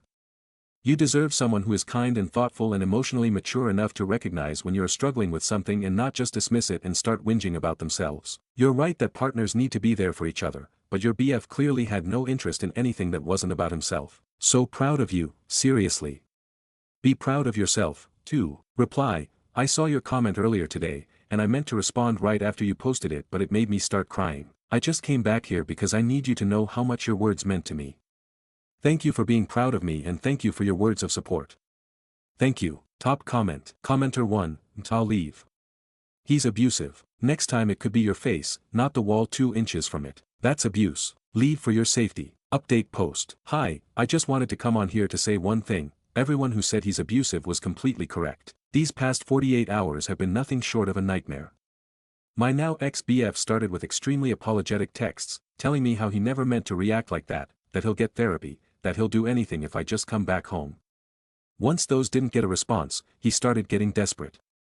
There were a lot of threats of suicide. He told me he needed me to drive him to the mental hospital because he didn't trust himself. At that point I called him and I told him I'd call a welfare check for him, but I won't be driving him anywhere. Then he got mean, telling me that I should consider myself lucky that he loves me because no one else ever will. He accused me of sleeping around. He told me that my friend killed herself because I neglected her just like I'm neglecting him. That shit broke me. I told him that we're done and that I need to come get my stuff, so he needs to be out of the apartment. I also told him that I wasn't coming alone and that my brother and my BL were coming to help me. I went to get my things earlier today while he was at work. He trashed my apartment. There were holes in the walls. He destroyed all my clothing. He tore up photos. My makeup is ruined. Anything that he thought might have sentimental value to me is destroyed. Fuck man, I took photos of everything. I don't know what to do about the damage to the actual walls of my apartment or what to do about the lease. I'm thinking of filing a protective order against him in case he starts showing up to my job. I'm just done. I'm checking out for a while and I'm going to focus on restarting and getting myself back together. Stories number 10. Aita for causing my mom distress by ignoring her because she took my Simba plushie from my bed that my dead dad got me and gave it to my half-sister without asking. My dad bought me a Simba plushie before I, F17, was even born. He was a huge Lion King fan and wanted to share that with me. I used to bring Simba everywhere and I had help keeping it in really good condition. I slept with it every night and when my dad died I used to wrap some of his clothes around Simba so he'd smell like dad. I slept with Simba in my bed every night, even up until my mom took it. 5 years ago my relationship with mom changed. She had decided to settle down again with the guy she's now married to. After that it had just been the two of us but she had dated some. She was dating a few guys at the same time when she made the decision to settle down. 2 I knew.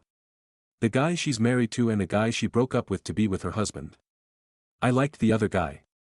We got along pretty well and he was nice. He respected my space when it came to stuff about dad.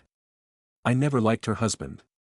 He's probably not a bad guy but he doesn't respect my space when it comes to stuff about dad, and even when he and mom weren't serious he would try to take on a parental role with stuff like telling me what to do, or trying to say what I should do, and even talking about classes I should take in high school that he believed were better for the future. My mom knew I didn't really like her husband and liked the other guy. She told me she liked her husband more and I needed to accept that. Then she told me she wanted me to make it work with him and build a close familial relationship with him. She told me once they were married there was no space with dad stuff. That he'll be a full functioning member of the household and nothing can be out of bounds for him. Then she told me he'd be my new functioning father and it didn't make sense to lock him out of my grief. The three of us did therapy together but it made me dislike him more. He wanted to give away stuff of dad's that mom hung onto and throw the rest in the garbage and said that I had Simba from dad so I didn't need more to cling onto a memory of someone. The therapist got mom to agree not to. But even the suggestion from him that he could decide what I did and didn't need or should and shouldn't have from dad really pissed me off. My mom told me to please look at more than that, but she knew it made my opinion of her husband worse and it fractured our relationship because she was mad at me and I was disappointed that she couldn't understand. She had my half-sister 3 years ago. That was another point in our relationship where things changed for the worse because I am entirely indifferent to my half-sister being born and her birth was not some happy occasion for me. 2 months ago my mom had a miscarriage when she was 17 weeks pregnant. She decided she was done being pregnant before she miscarried, but she was advised to keep that decision by her doctors. So mom's been grieving and struggling. Almost a month ago I came home from school and my half-sister had Simba. My mom said she had gone into my room and taken it off my bed because my half-sister wanted him after mom left the door open and she didn't see the harm because a child will get more out of a toy like him anyway. I told her she gave away the one thing her husband considered fine for me to have from dad. She looked like I slapped her. I told her Simba had been with me my whole life. Dad bought him for me, not her kid with that asshole she calls a husband.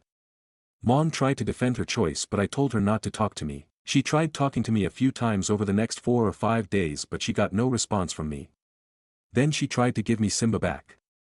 He was covered in drool and there was a tear in him. I pointed out the condition he was in without speaking and refused to engage. Mom started getting really distressed. She had him washed and she took him to someone who closed the tear. But it wasn't enough for me to forgive her or talk to her again. She sent in my grandma last week to talk to me and ask how long this will continue. I told grandma after what mom did I don't see a point in pretending I still want her in my life. I told her our relationship changed when she chose her husband and it's been downhill from there. That my mom showed me just how much I mattered to her. I said mom hadn't asked because she knew what I'd say, she knew that Simba was something I treasured and that given her husband's comments about dad's stuff and Simba, she had to know it made her giving it away worse. And I said she made it worse by trying to give me him back torn and covered in her daughter's slobber. Grandma asked if I'd go to some therapy with my mom to try and work it out or at least let mom talk to me and I said I can't stop her talking but I don't have to listen. A few days after that my mom's husband stormed into my room and called me a selfish bitch who was causing mom so much distress after she's been through every mother's nightmare already and already suffered so much in her life. He told me I treated his child like a disease by acting so repulsed by her having Simba for a short while. I told him to get out of my room and he told me to get out of his house. Mom heard and stopped him and said I was not being kicked out.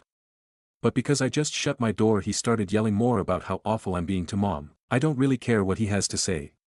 But I can see my mom's not doing good. So I want to ask Aita. Stories number 11. My boyfriend, 25M, is super mad at me, 24F, for rejecting a fully work-from-home position, but he might actually be cheating on me with his work wife. For some background, 7 months ago, I, 24F, resigned from a company that allowed me to work fully from home due to an unmatched working style. After that, I got an opportunity to work at the same company as my boyfriend, 25M, but in a completely different department and building.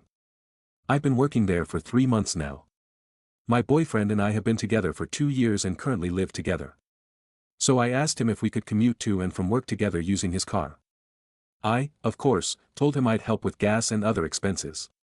He was reluctant at first, which I didn't think much of at the time, but he eventually agreed. Fast forward to last month, my previous company reached out and asked if I'd be interested in returning. However, due to some miscommunication with HR that I found really unprofessional, I ended up rejecting the offer. When I told my boyfriend, he got extremely mad. He started acting cold and distant. He even told me I should go back to my old company so I could work from home and take care of the house. I was devastated. I tried to talk to him and ask what was wrong, but he kept distancing himself and shutting me down. What I didn't expect was his best friend, who works in the same department as him, reaching out to me to say there's something I should know. He told me that my boyfriend might be cheating on me with one of his coworkers. Apparently, there's a girl in his department he's really close with, and their coworkers even tease her as his work wife. His best friend told me that before I joined the company, my boyfriend used to drive this work wife home. My boyfriend told his best friend and other coworkers that I knew about it and that there was nothing going on between them, but I had no idea. I was dumbfounded. I never suspected anything. There were no signs or suspicious behavior from him, or maybe I was just being ignorant. His best friend said he doesn't have any proof of cheating.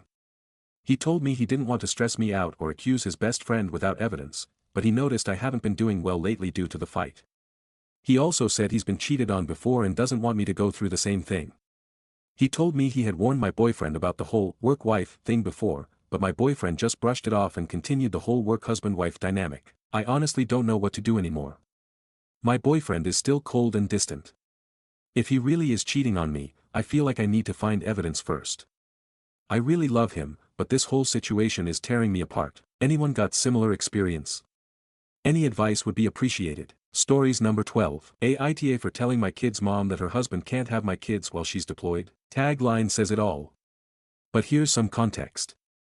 I, 36M, have 2 kids with my ex, 9 and 11. We've been divorced for 3+ years and she remarried 2+ years ago. We have legit 50-50 custody and split everything down the middle pretty well. We have built a good routine for co-parenting and things have been smooth for the last few years without any hostility. If ever a time in the past where she had to leave for work she would ask me to watch them full time in her absence, which you always do, happily. A few weeks ago she found out she's deploying for 6 months overseas and asked if while she was gone her husband could keep the same routine 50-50. I said no, that I had assumed I would have full responsibility of them. This upset them and it's been a huge discussion ever since. She says I'm not thinking of the kids, their stability, their happiness. I argue that I disagree and that what parent wouldn't want the opportunity to have them full again even if for a temporary time. I tried to explain that just because they are with me that I won't cut their other lives out completely. They don't want to hear it. The husband tries to make demands, every solution I've come up with doesn't work for him and I clearly the bad guy to them. I want to add that our custody agreement even states I get them if she deploys and we live in California. So even though I don't think I'm in the wrong here, Aita Edit, I want to clarify the biggest question that seems to be asked and the reason some feel I am TA. I have not told my kids about their mother deploying. I do not feel this is my position to. She will tell them when she is ready and I am respecting that. Of course I want to talk to my children about this and see what they think. I am trying my best to think of their stability, needs, and best interest. Edit 2, both my children are boys, because it's also been asked 1,000 times. Sum of comments. Commenter, what do the kids want? Reply, haven't asked them yet, don't want to put my opinion onto them or make them feel forced one way or another. OOP expands in another comment. I haven't asked them their opinion because for the last 9 to 11 years each time the mother deployed or left we defaulted to it just being us. Even last year she left a few times and they came with me full time. It was unspoken but I thought it was the standard. Up until she asked me I had assumed in the scenario they would be with me fully. I think they would feel the same. I spoke with the mother and we had both agreed we shouldn't involve the kids until we came to a final decision. We are still trying to navigate this situation. Commenter, info, the custody agreement is with your wife, not her husband, so you're legally within your rights to keep 100% custody of the kids while she's gone. That having been said, how do your kids feel about this? They're the ones who should judge whether you're TA or not in this situation. Will they be happy that you're ripping them away from their friends and belongings for 6 months just to spite your ex's husband? Reply, that's the thing, I'm not doing it to be mean or spite him. I want that time with my kids. I even offered visitation and stuff. Like I'm not saying Guy is out of their lives, just that they live with me under my care. Commenter, as a mom, I probably would not expect 50/50 time for my husband if I was not around. But you should give them some time over there if they want to go. That is literally their home too, and they might get homesick. Give the stepdad a weekend or after school. Again if the kids want. If the kids don't ask about going over there then I wouldn't bring it up. However, if mom and stepdad have built a good family dynamic the kids will miss stepdad just as much as they miss mom, so I would not want to take 2 parental figures away. Reply, I offered way more than that at one point and was threatened, told it wasn't good enough, and that I would see them in court, from the stepdad. Commenter, info, the hat would change daily, weekly, monthly for the kids other than not being with their mom and stepdad if they stay at your house. Also, does any child support change if you have them? Does who claims them on taxes change? Reply, we don't pay child support in either direction. We do give each other money upon request if we are making big purchases involving them we feel we should split. I.e. baseball league fees, child care fees. We split 1 and 1 for taxes. And he would still see them weekly. He is more than welcome to continue to come to sporting events, more than welcome to ask to hang out. He is not being shut out. OOP expands in a different comment. Child support has no factor in my decision. I would not ask for it if I had 100% and I would give it even at 50% if they need it. Commenter, NTA. Even if your kids say they want to stay with stepdad, don't agree. They may get upset at first, but this is a power play by your ex. If you agree to let them stay, you can bet the house that your ex and her husband will tell the kids that you didn't want to keep them while she is deployed and will work to try to replace you with him in their lives. Reply, you may be the second person I believe to have something along these lines that I didn't consider. What would my children think if they knew I had the opportunity to have them and chose not to? And also, if I give up custody this time for being nice that could set a precedent. Top comment. Commenter 1, family law legal assistant here.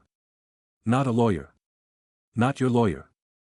The following is merely my personal opinion. Legally, NTA based on what you have said the decree states. I'm curious where this is originating from. Does mom want it? Does stepdad want it? Or do the kids want it and mom is playing bad guy to protect them from feeling like they are hurting your feelings? If stepdad wants it, it could be him making a power play in their marriage. But legally he has no standing and therefore needs to shut up and sit down. If mom wants it, it makes the most sense for her to petition the court to modify the custody order. Just to protect everyone by having it enforceable in writing. Except that some provisions would need to be made for him to have legal powers in case something happens while they're in his care. If the kids want it, I think you need to figure that out, and I strongly encourage you to make it clear to them they are not hurting you by asking. Whatever the case, please make sure that any given adult's rights to the children are balanced with the needs of the children. From what I have seen in my experience, the two aren't always synonymous and the latter is easily forgotten. Not an accusation against anyone in your story. I'm just saying. Reply, 100% believe stepdad wants it. He has got in my face over the matter and stated that his role will not be reduced in mother's absence. It doesn't matter how many times I say you can still see them, anything less than what he feels entitled to is unacceptable for him. I want to also mention. He has a son of his own that he sees 1 month out of the year for the summer. I had mentioned my kids could spend time with him when he was around, but he told me that he wasn't sure if that worked for him because of his work schedule. He doesn't know if he can have his kid for a full summer yet somehow can manage to support mine. Sort of a red flag there for me from a stability standpoint. Update post. It's been 16 days since OG post. Before I start, not once did I say I believe stepdad to be malicious in any way. We don't get along, sure, doesn't mean he's a bad person.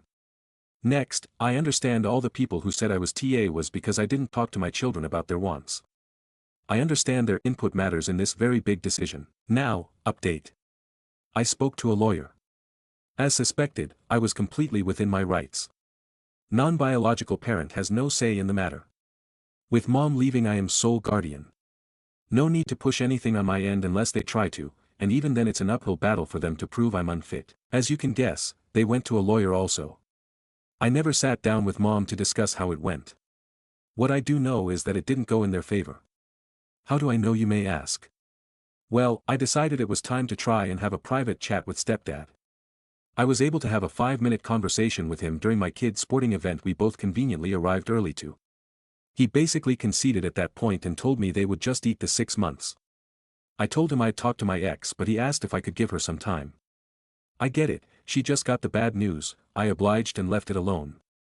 I did tell him that I wouldn't stonewall him and that I respected his position in my kid's life and that I only flexed back after I felt like they were trying to intimidate me. We both agreed the way we met didn't start us off on the right foot and that we should take a step back and view the other's perspective.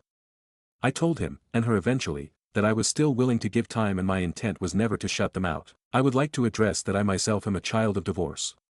My stepdad raised me, and unless you knew me as a child you would have no idea. He deserves to never be reminded that we are not biologically related. He is and always will be the man I try to replicate and look up to. It was never downplaying the role of step-parent. I know my children don't have that relationship with their stepdad and it's so fresh I don't expect it. He is their friend, mentor, and one day I will have to accept that he is also their dad. I saw a lot of step-parents' responses, and if I made you feel away, I apologize. I respect you. What do the kids want? Unfortunately, mom still hasn't told them about the deployment. Why? I don't care. I was able to vaguely ask the right questions to get a feel for what they want. The expectation is they stay with me but still get to see stepdad. I respect it, never against it. Ex and I still haven't discussed what exactly the time split will look like, but I did let her know stepdad was my go-to if I needed any help. He was still welcome when events arise, and I would keep him involved. After stepdad and I spoke, his entire demeanor changed. Regardless of reason, it's much appreciated. Long story short, still in a sort of limbo, but the future is bright. Stories number 13. Aita for telling my boyfriend my dog comes before him. I, 23F, and my boyfriend, 25M, have been together for 2.5 years. We met on Hinge and instantly connected and have been inseparable since. When we first started dating I told him that I have a dog, his name is Theo, I got him in 2020 when he was a puppy. Theo is 4 now. My boyfriend is allergic to animal fur.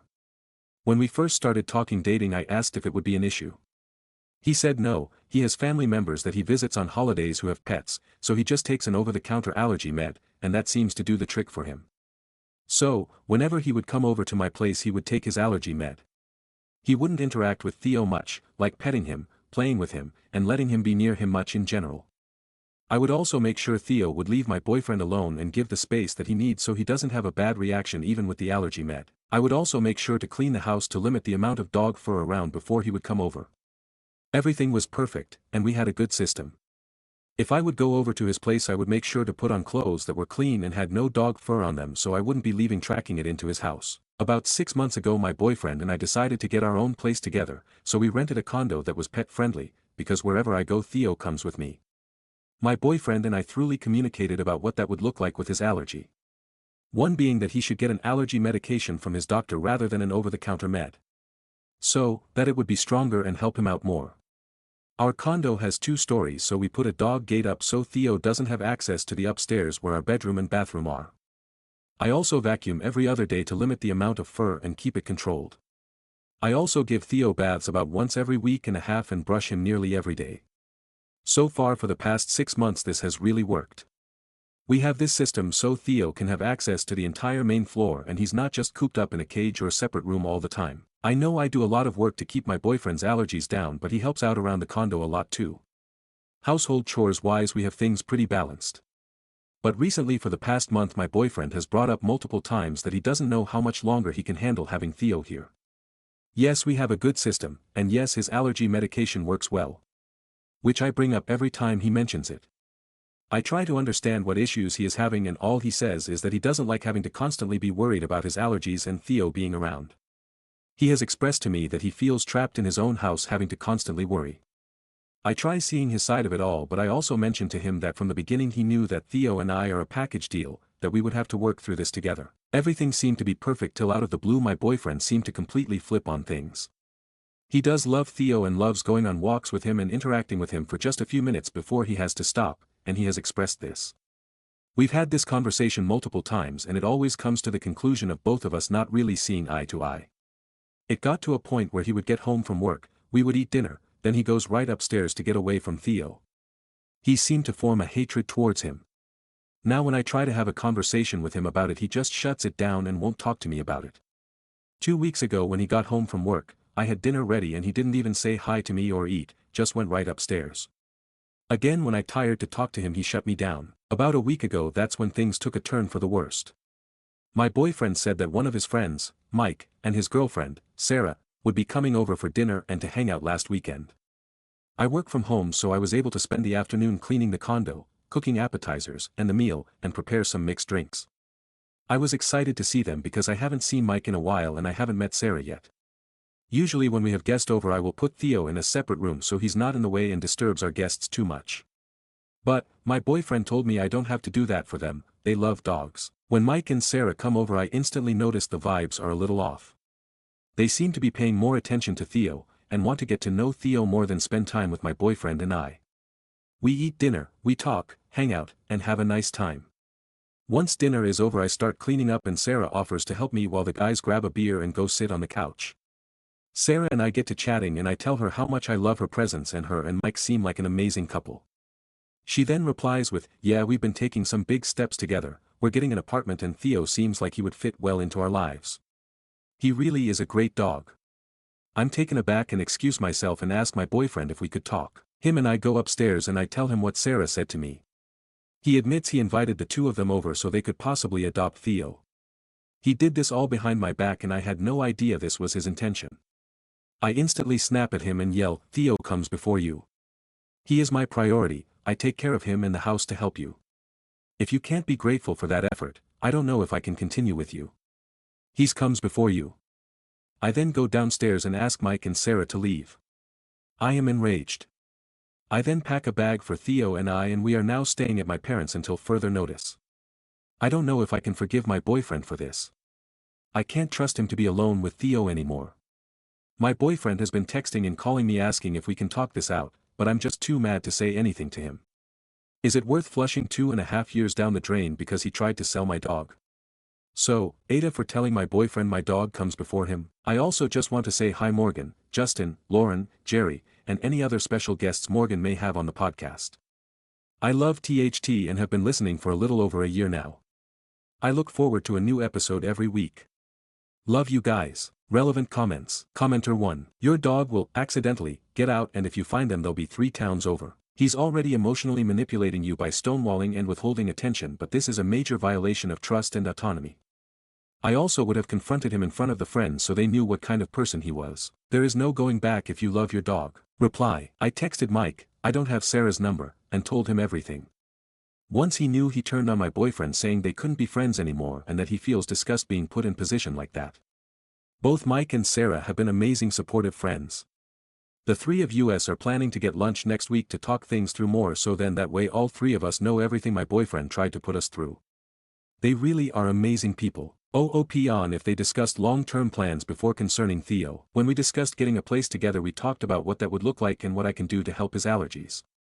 He was 100% on board to live together even with his allergies and how he could struggle with that. OOP expressing their history with Theo. Theo and I have been together through thick and thin.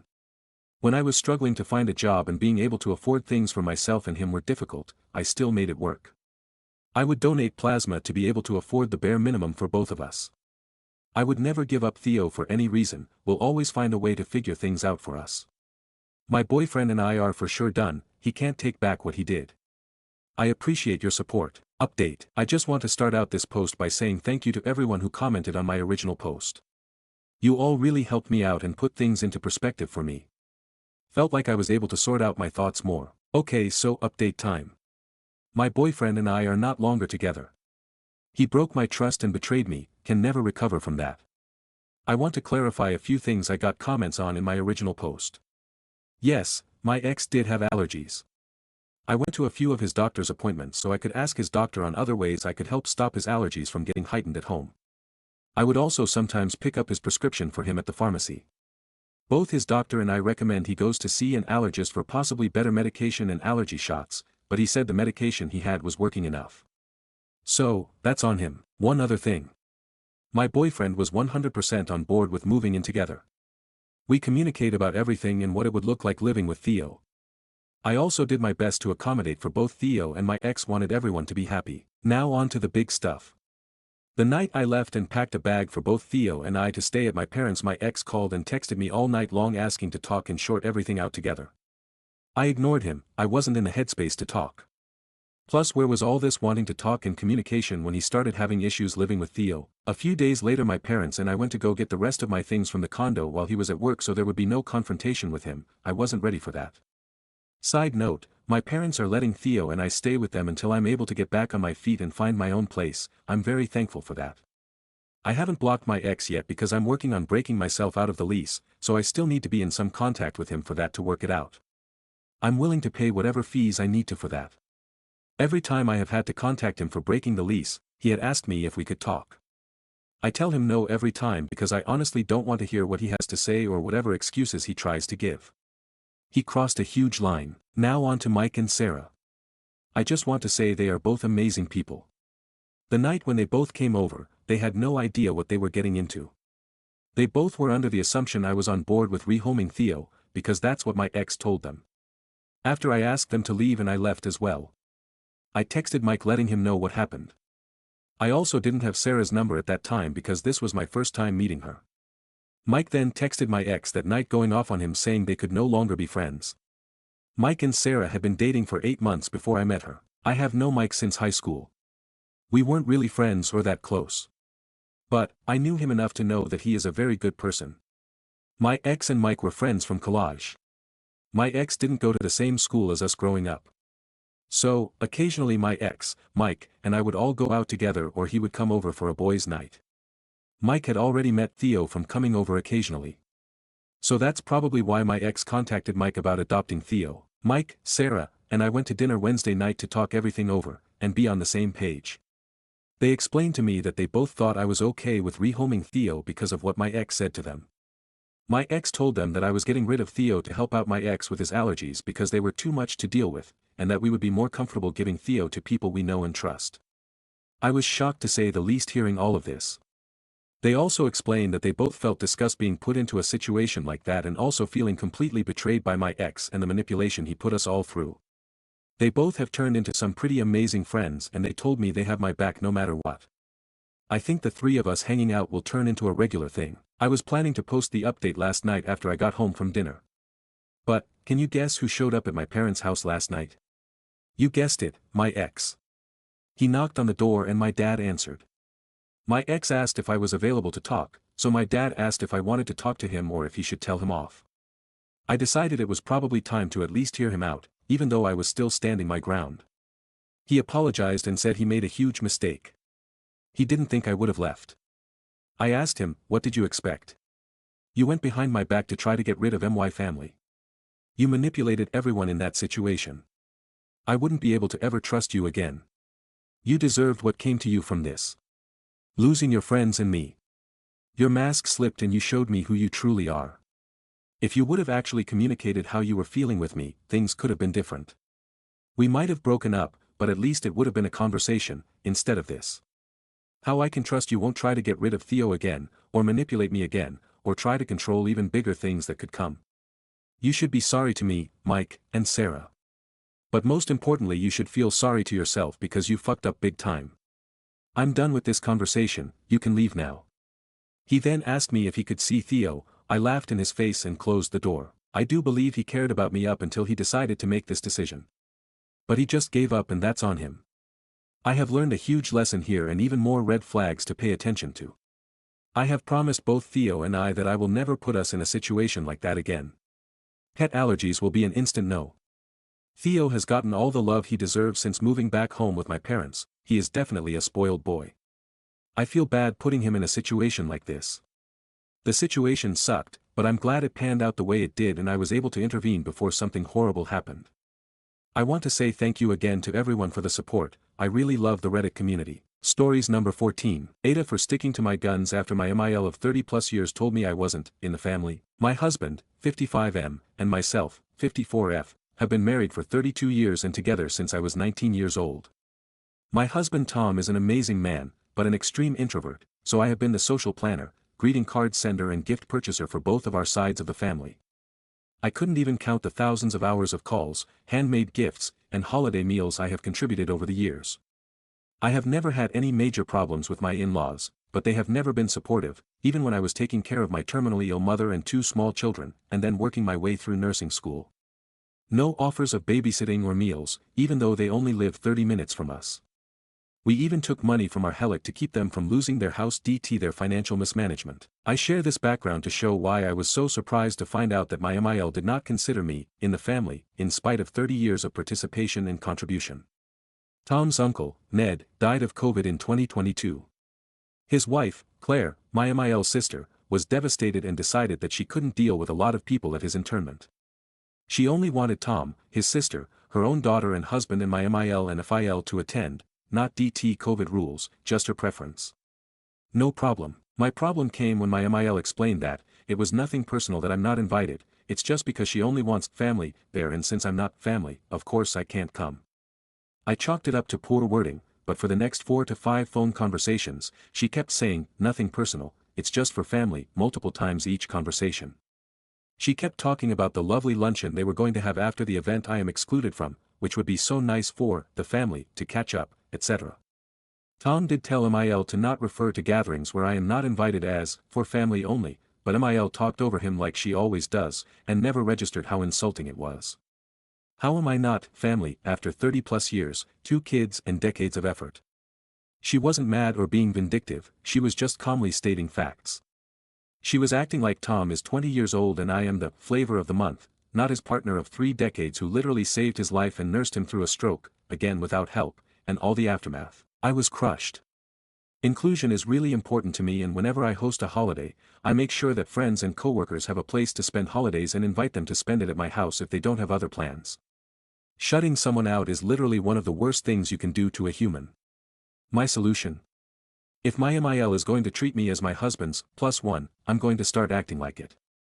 I told Tom that all of the cards, gifts and communication with his family are here forward his job and I will manage the same with my side of the family. I made him a list of all the birthdays, anniversaries etc. that he needs to pay attention to and told him that if he wants to have us host something for his family, I will happily cook a lovely meal, but he is responsible for the invites, negotiating the menu, etc. I then sent a letter to my in-laws letting them know that Tom and I redivided household duties, and he will now be managing all of the above and that they can contact him and not me regarding social stuff. Tom was not thrilled that he now was responsible for a genre that is difficult for him, but I told him that we could trade duties every 30 years and my 30 years are up. LOL. We are now 3 years later, and when Tom says something about a holiday for his family, I remind him that is his arena and whatever he wants to do is fine with me. Lately he has been rolling his eyes and saying, "We're still on this. You are really holding a grudge. Or, you really don't want to let this go." I don't think I am holding a grudge, but this is the most hurtful thing ever put on me and I can't forget how they view me. I don't hate them or discourage his or my adult kids' involvement with them, but if I'm not in the family, then I am not going to invest my energy on people who do want me around. Is Tom right? Is 3 years long enough and I should let it go, especially since they are oblivious and not going to change their view anyway? Aita Reddit. I would like to point out that my husband does have brain damage from his stroke, so writing things down and reminding him are part of our normal life and needed for him to get through his day okay. He has a hard time with memory and verbal comprehension, so sometimes it takes him until after a conversation and talking with me to understand what was said. This isn't just when dealing with his mom, but for TV and movie plots and other situations. He is able to drive, work part-time, exercise, but he does need help with problem solving and memory. Stories number 15. Really weird things are happening to me, 22F. Not sure if it's an elaborate prank or if I'm seriously mentally ill. Okay. I've never ever felt the need to post here, but I feel like I'm losing my mind. I don't even know where to start. My mind is so jumbled. I guess it started 2 weeks ago at work. I work in a factory, but I don't do the labor, I'm more of a spreadsheet maker, book balancer, secretary type thing. Really informal, but it's my uncle's company and I needed a job, yada yada. Good pay. I was sitting at my desk with nothing to do, and I hear my boss, not my uncle, just another coworker and a friend of his, go, Phil sighs as he looks at the weather. I look up like, huh. And he looks at me like, huh. He didn't say anything. I was like, that's weird. But oh well. Anyway, and then the next day I was talking to some coworkers on the floor asking them work stuff, and one of them called me a bitch, but when I called him out, him and everyone else looked at me like I was insane. I apologized and we all laughed it off. Factory is loud, right? People mishear things all the time. Except, I was at Walmart, I know, class, and one of the workers there was putting away stock and I swear to God he looked straight at me and said, "The chicken was just killed," but I asked him what he meant and I felt so bad because he looked so confused and like I was crazy. He hadn't even opened his mouth apparently. Shit like this has been happening so much, my friend even pulled me aside to ask if I was feeling okay. Small things are happening too. My boyfriend says he's making salmon for dinner, I hear him preparing salmon, I smell salmon, then he brings it out and it's lasagna. I asked him where the salmon was and he was like, "What?" I said lasagna tonight and brushed it off like I'm being silly. I could have sworn this one shirt I owned was green and not teal. Shit is changing and people are saying stuff but they're not. People are narrating their lives sometimes. There's no way my friends could be pranking me, not when random people on the street are doing this too. I'm so scared, I don't want to be thrown in a mental hospital. Not trying to offend mentally ill people, I'm so scared. I feel like my mind is slowly melting. TLDR, people keep saying things they aren't actually saying and I think I'm going insane. Relevant comments. Commenter 1. You should go to the doctor, not just because there might be a physical or mental issue going on that needs to be addressed, but also so you can get an answer of what is going on.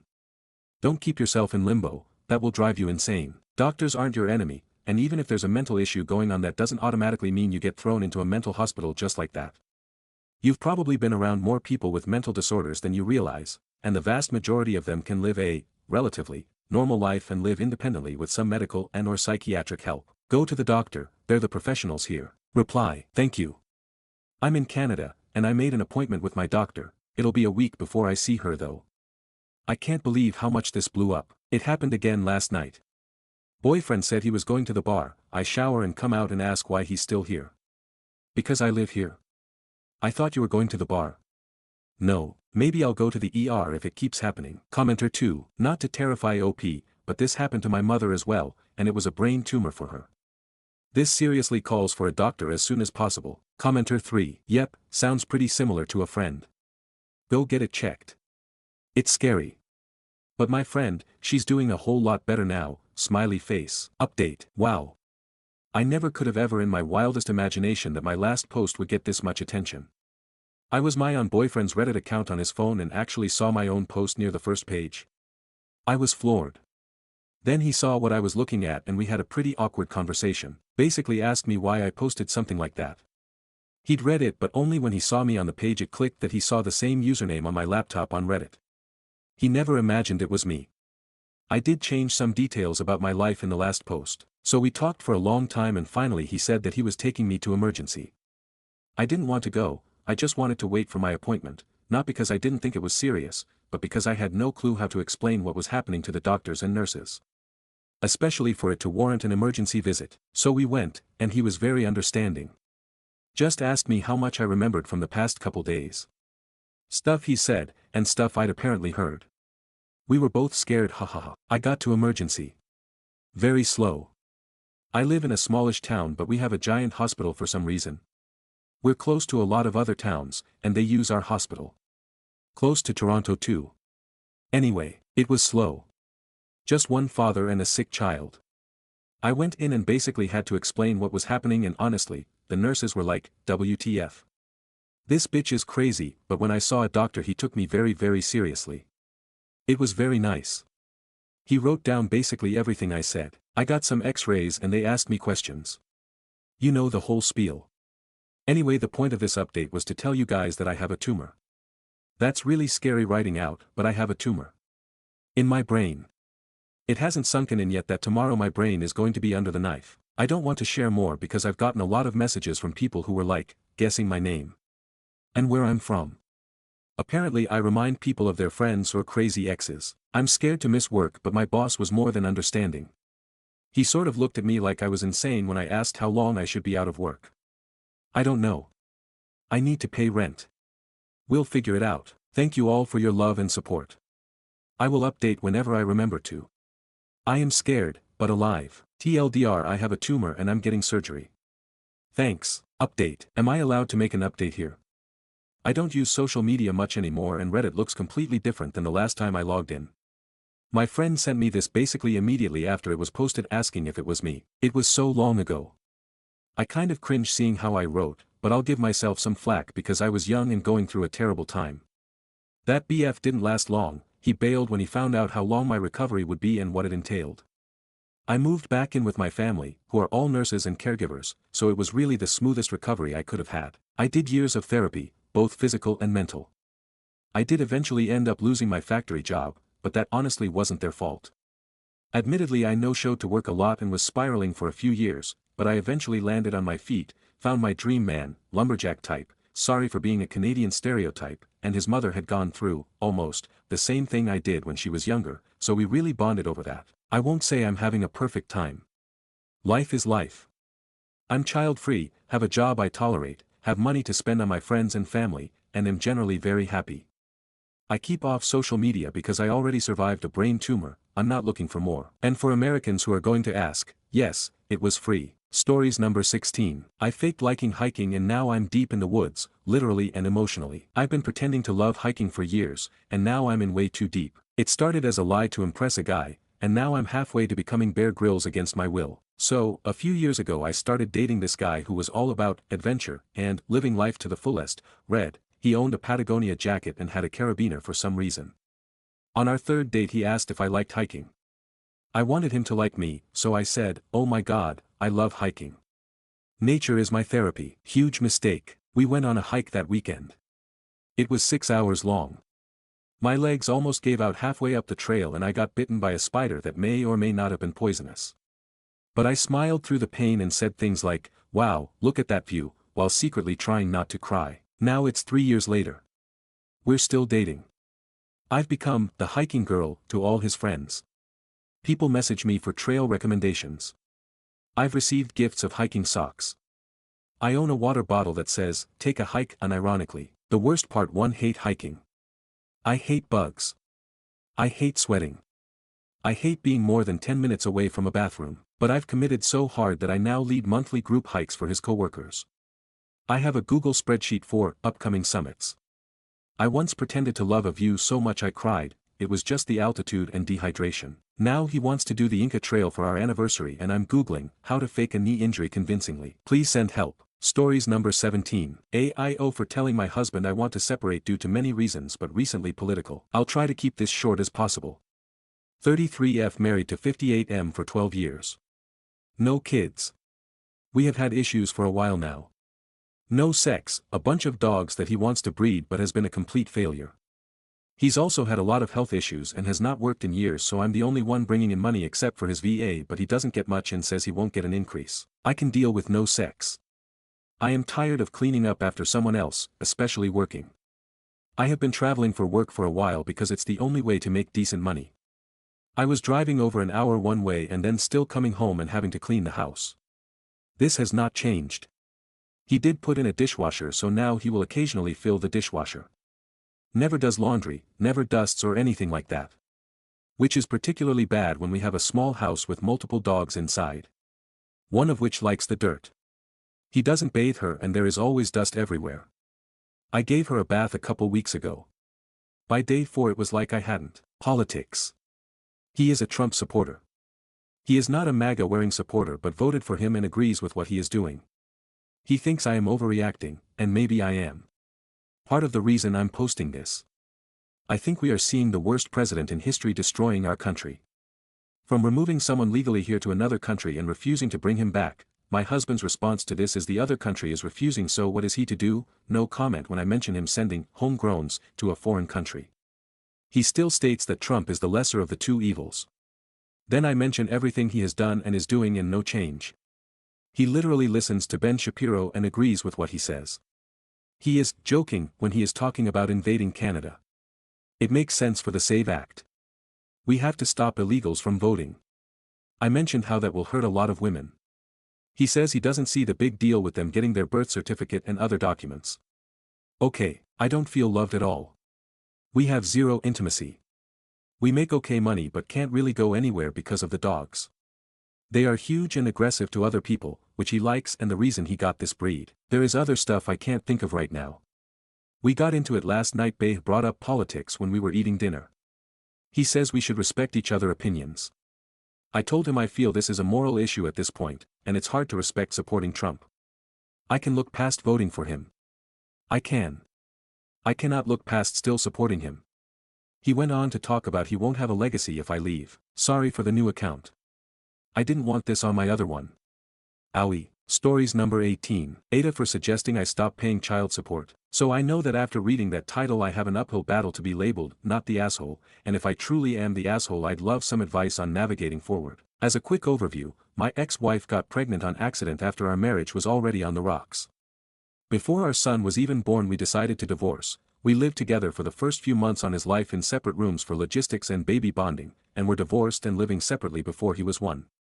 Here are the basics of our custody agreement that are relevant. Our custody schedule was up to us to determine and could be flexible. There was no court-ordered schedule division of time, and I pay $600 a month in child support, based on the fact that I likely would not have him 50-50 due to work schedule and lack of local family support. At first I did not have him 50-50, I had him on weekends only until he was 2 and I found a new job to give me more time with him.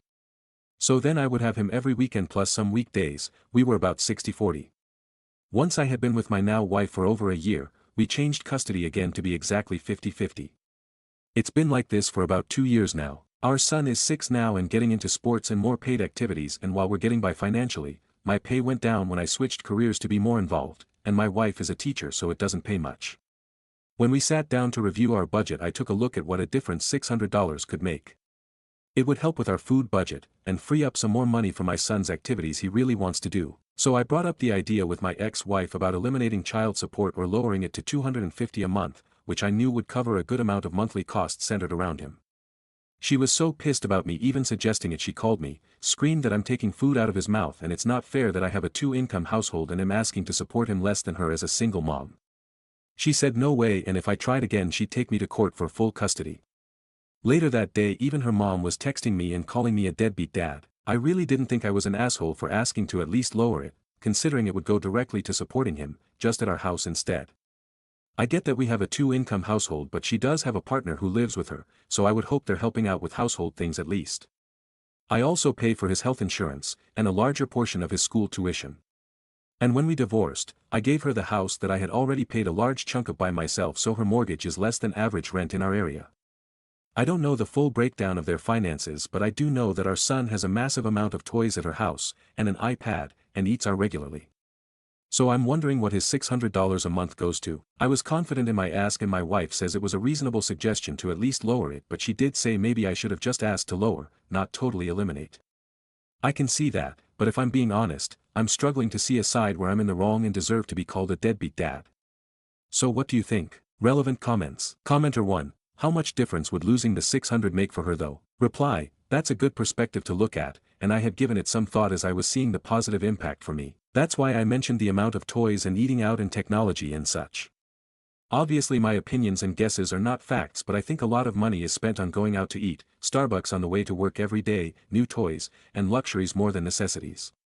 If she is making around what she was when we divorced, with basic raises in the interim, after what I know the mortgage payment is and her percentage of tuition, she takes homes within $7,000 a year of what I do. I think $600 less a month would change her lifestyle, but not in a way that would at all negatively impact our son as long as she sacrificed instead of forcing him to.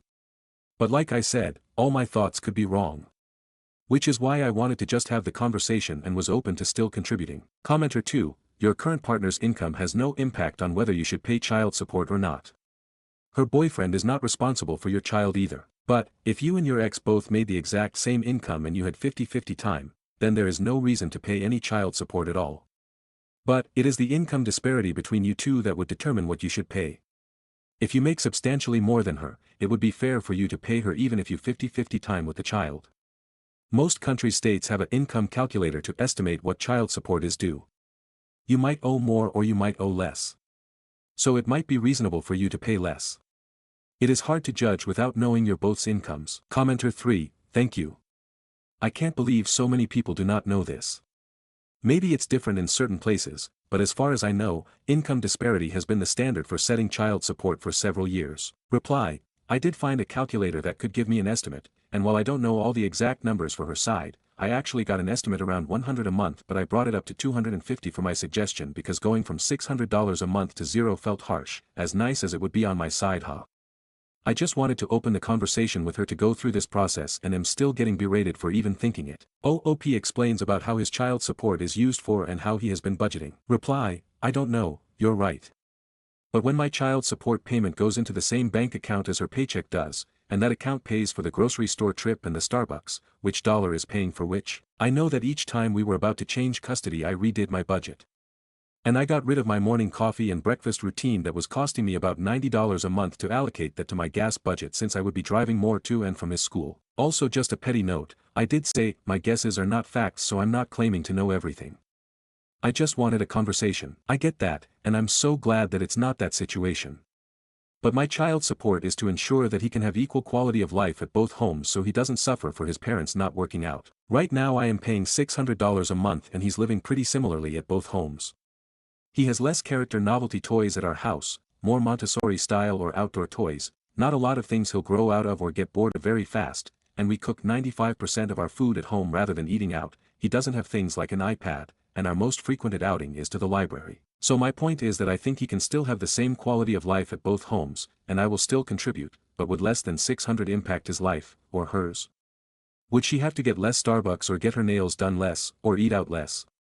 If his quality of life can stay the same and she gives up some luxuries, I think it's at least worth the conversation. If I'm still totally ignoring something or my side doesn't make sense I want to see where it doesn't, but that's where I'm coming from. OOP on paying insurance, extracurricular activities, who claims their son on taxes. Reply, I pay health insurance, she claims him on taxes.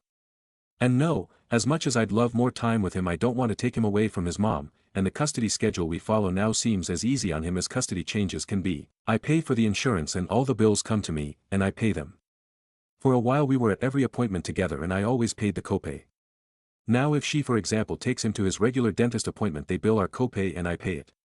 If he goes to the doctor and needs to pay the copay, she does pay it but no copay is over 40. For extracurricular that he's in right now we each get him the equipment he needs so he doesn't have to drag them back and forth between homes but I typically pay like registration fees.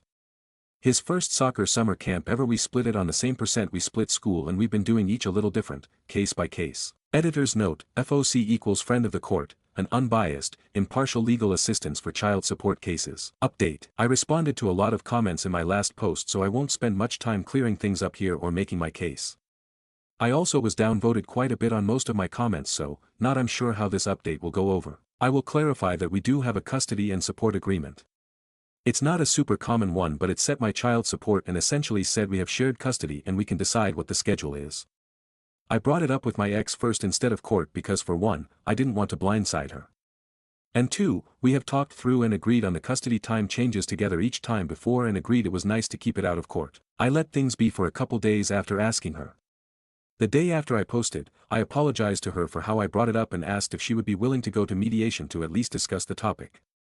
She agreed, and my area has a community dispute resolution center that is accepted by the courts and takes cases either same day or pretty quickly, so we went there the next day. I came with documents for my income and budget, medical records to show my proof of payments, school pickup and drop-off data, we have to check in and out, to show my involvement, receipts for extracurricular fees and materials, and communications between her and I on extra things I have paid for and any changes in custody. I was asking for an official 50-50 agreement and an evaluation of my child support. She still said that it would be killing her budget and she wouldn't be able to provide for him without the $600. So the mediator walked us through the formula. Turns out, she should owe me. Not much, around $100 a month, but I could go after back support from when I was technically overpaying. She was pretty shocked. We agreed to formalize the 50-50 and put some standard holiday guidelines in place. We also agreed I would pay $200 a month and not go after back support. The mediator did say they will be suggesting the courts open a FOC investigation to see that financial responsibility to the child is being met in both homes. Which I didn't know was a thing, but apparently it was a big red flag to her that I was paying that much support in addition to the custody and other things I pay for, or the majority of. So we'll see what happens after that. I'm not sure what comes of those considering I just found out about them. I appreciate the constructive comments on my original post and am just thankful that I have a more formal agreement. I don't think there was anything wrong with our first one for the time being, but situations change and we're figuring this out as we go. Relevant comments. Commenter 1. Why are you still paying her £200 a month if you've been overpaying her, and have been paying for more of the extra costs like health insurance and extracurricular activities etc.? If you've been overpaying, and would be entitled to back pay, she should be grateful you're not going for back pay and you shouldn't have to pay her anything. Seems like she's still taking advantage of you. She may say she can't afford to live without your money, but people spend their money differently. Who's to say she isn't spending a lot of money meeting friends for lunch or buying clothes or getting her nails and hair done and buying unnecessary cups of coffee or lunch at Starbucks every day? She needs to reevaluate her spending and adjust it to her income, as clearly from the assessment she must earn more than you if she owes you money. So I'd be reconsidering paying that, cause she already owes you back pay, so why continue overpaying her? The £200 a month could go into a college savings account for your kid instead. The fact the mediator is getting someone to investigate the case and the living environment at her home sounds pretty serious, like she's seriously taking advantage. Oh okay, whether she's taking advantage of me or not, I intend for that money to be used on my son. I can't have him 100% of the time, so I at least don't want to financially cut her off entirely and risk my son paying the biggest price. I will wait to see what comes of the FOC investigation. I have a post-high school high-yield savings account for him that I add a budgeted amount to and a kid's bank account set up for him already, through Acorn, and anytime I have a surplus from my budget I add it in there. He's already used his own car to get a couple Hot Wheels as I try to set the groundwork for learning about money. Once he gets a bit older he will have, age-appropriate, access to the account. Commenter 2, your ex is definitely getting the better end of this deal. You are being very gracious in continuing to pay anything at all and not going after back support. Your ex has been taking advantage of you. Commenter 3, seriously. No back pay, okay fine, don't burn bridges, but mediator said she should pay yet op is still paying the ex. Reply, I know how I manage my money, and I know how she did when we were together. I can make a happy and comfortable life for our son at my house while paying her $200. Until the FOC investigation is done that's what we will do, and go from there. I just don't want him to suffer, and if this can maybe help, I can earn more money. Commenter 4, is she spending the money on your son though? It seems she is using the money for herself. Reply, that's exactly the question I asked. I keep a pretty strict budget, which includes bills, living expenses, child support, tuition, activities for my son, contributions to a savings account for him, and an amount set aside each paycheck dedicated to doing things with him. Outings like the zoo, movies, children's museums, baseball games, and of course some of it gets spent on toys. Haha. I use a budget app that helps me automatically track where all the money goes, so it was really easy for me to have this all documented. She doesn't do anything like that.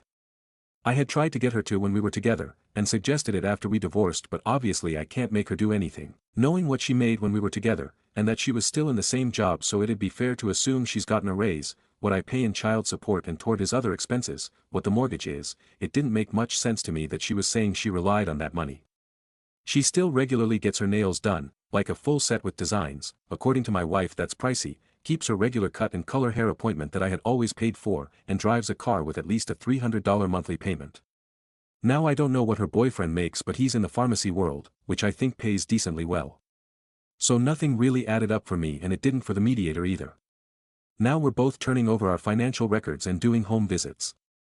I'm not worried about my side, I know he's well taken care of, and I know at her house he's taken care of. It's just a question on where money is being spent. Stories number 19. Aita for doing nothing to help or protect my brother who gets jumped every day after school. My brother, M15, has been an ass for years. I, M17, knew a long time ago that he'd get into really big trouble someday, and it's happening. When he was like 8, he started tormenting some of the kids in his class. It wasn't just bullying but harassment and even some stalking. He made their lives hell, and my parents knew about it. The parents of one of the kids spoke to my parents directly, and my parents didn't care what my brother was up to. They cared that he was being accused of something. My brother was only 10 when he started telling other kids to kill themselves. And he used remote learning to be way more cruel and hide it easier. One day I caught him and told him to stop being suck an ass to those poor kids, and he yelled at me to leave him alone.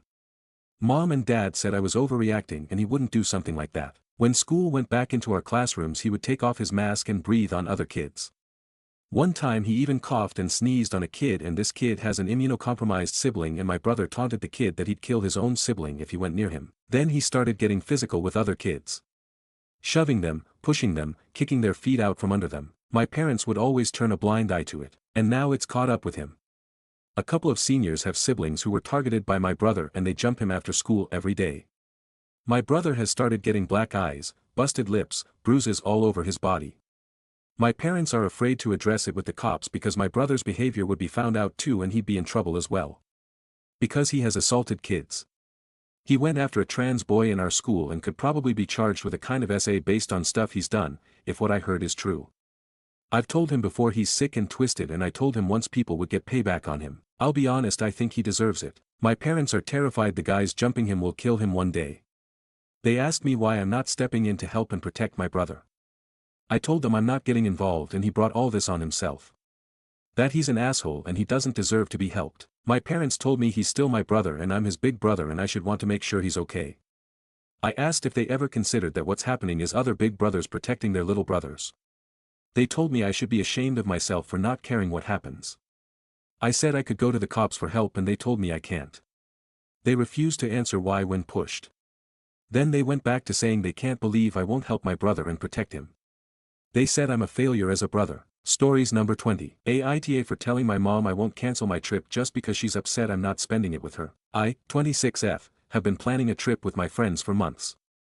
We all saved up, booked the flights and accommodations, and requested time off work way in advance. It's not even a wild party trip, just a peaceful getaway to the mountains, something we've all really needed after a stressful year. The problem started when I told my mom, 54F, about the dates. She suddenly got really quiet and then asked, "So you're not coming home that week?" I told her no, that this was a special trip, and I'd be back the following weekend. She got upset and said I always choose friends over family, and that she guesses she'll just be alone. For context, I usually visit her a lot. I spent all major holidays with her, and even stayed over the entire winter break last year. I reminded her of that and told her this isn't personal, it's just something I really want to do. But now she's making passive-aggressive comments to my siblings about how I abandoned her. My brother even texted me saying I should just change the dates and make mom happy. I feel like I'm being guilt-tripped for having a life outside of being a daughter. I love my mom, but I don't think it's fair to cancel something important to me just to avoid her disappointment. Aita for refusing to cancel my trip. Stories number 21. Aita for leaving my partner's house abruptly when his 8-year-old son wouldn't stop swearing. I, 41 years old F, went to my partner's, 42 years old M, house tonight for a family barbecue for Easter. His daughter, 21 years old, was there with her partner for the night. We live in small towns in Australia, and I live approximately 30 minutes away from my partner's. He doesn't have a license at the moment, so I commute to him. I arrived around 5:20 p.m. to my partner's house and fixed myself a beverage. His daughter and partner were sitting on the back patio. His 8 years old son was inside playing PlayStation. Around 6:30 p.m., we heated up the barbecue, and I headed inside to make a quick salad. My partner was well on his way to Drunkville by this time, so I had to take over cooking the barbecue as he was deep in convo with his daughter. I didn't mind, they don't see each other often. It was during this time that he started to get rowdy and obnoxious and started playing with his 8 years old son. His son was swearing so much, so I'd asked for them to stop it. It got to 7:30 p.m. and dinner was finished. By this time, my partner was merry as feuerwerk and really razzying up his 8 years old son. As much as I love a good father-son roughhousing, this turned into total disrespect. His son started yelling out obscenities like, "You're a fat CT," and "FK you dick face." Everyone was laughing, except for me. I piped up and asked his son to stop the swearing, and he told me, "You're not my mom." I then replied, "I'm not trying to be, I just don't like the language." At no point did my partner say anything, or reprimand his child, or stop playing with him. Instead, I think he found it funny. His daughter and partner were laughing along, and I'm not sure if it was because they found it funny or awkward. Either way, I'd had enough and felt so disrespected and not heard that I grabbed my bag and said goodbye to my partner's daughter and her partner and left. I could hear my partner telling his son to run after her and say you're sorry. His son was at my driver's door as I started the engine and I told him to go inside and I'll see him Sunday and I drove off. This was approximate 8 p.m. My partner didn't realize I'd actually left until about an hour later when he called. I told him I'd talk to him tomorrow as he sounded too drunk to comprehend anything at that point. He called me later tonight, about 9:30 p.m., to talk about things. I tried to tell him how I felt and how an 8-year-old swearing isn't cute, and he ended up hanging up on me and then didn't answer my callbacks. Instead, he sent a text saying, "Don't want to talk." I'm not a prude, I swear too, but there's a line for me, and I felt it was crossed. I need advice here. This isn't the first time his son has disregarded me. It's happened in my own house and when I've told my partner, he found it funny. It honestly pisses me off to no end. It's not the first time for my partner to allow this behavior. So, AITA for leaving because of his 8-year-old son swearing and him being okay with it. Stories number 22. I got married, 18F, to my husband, 19M, and we want to know how to make our marriage last. I want to preface this by saying we are not having any issues but we want to ensure that we can mark this marriage last for life. I know we married really young but we genuinely feel like this is right for us and do not want to be chastised for this decision. We married during summer last year but we do not live together most of the time as we go to different colleges, but we do have a house together that he inherited. I don't work but he does at his family business, he pays for everything. Though, I am not planning to be a stay-at-home wife so we will have separate incomes after I get my college degree so there won't be any financial disparities in that way, I know better. We are not planning to have kids, biologically. I am deathly scared of being pregnant and giving birth and he understands and has never pushed me. If we are to have kids, we will have a surrogate for the biological aspect as we would be the most comfortable with that. We love each other a lot, and we have worked through incredibly hard issues. Including, my mental health, PTSD, depression, eating disorders and anxiety, medical crises, long distance, current and ongoing due to college, alcohol dependence, on both our ends, not full addiction but we would get drunk without thinking, etc. Our relationship has survived a lot and we have worked on ourselves and our relationship for years, so we wholeheartedly believe even if we are young that we can make this work but we would like some advice. We have made a list of the most important things we think in our relationship so we have a very healthy foundation. They are things that we constantly do and we prove through actions so we can create a loving relationship. They are, communication, trust, respect, commitment, patience, understanding, support, and compromise.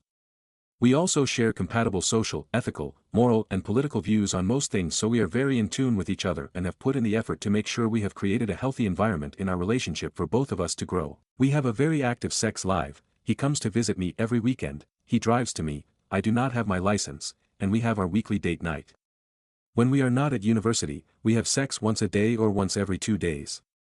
That is a decrease from our usual but we satisfy each other's needs in any way we can when we are not together. I think people will have questions on why we married young and some other things so I am going to put these here to hopefully give you a better picture. We have been together since I was 13 and he was 14 turning 15. We are atheists so marrying young was not because of religion or our society as we live in a secular country. No, I was not pregnant when we married. He is wealthy due to his family, he has a trust fund and had a lot more money than I do. We are of different cultures and races. I am Afro-Latina and he is white, mix of Italian and Greek. We do live together when we are home from university. We have 4 cats together, 1 is mine and 3 are his, we brought them to our home after we married. When we are not home, the cats live with his sister and we FaceTime them all the time.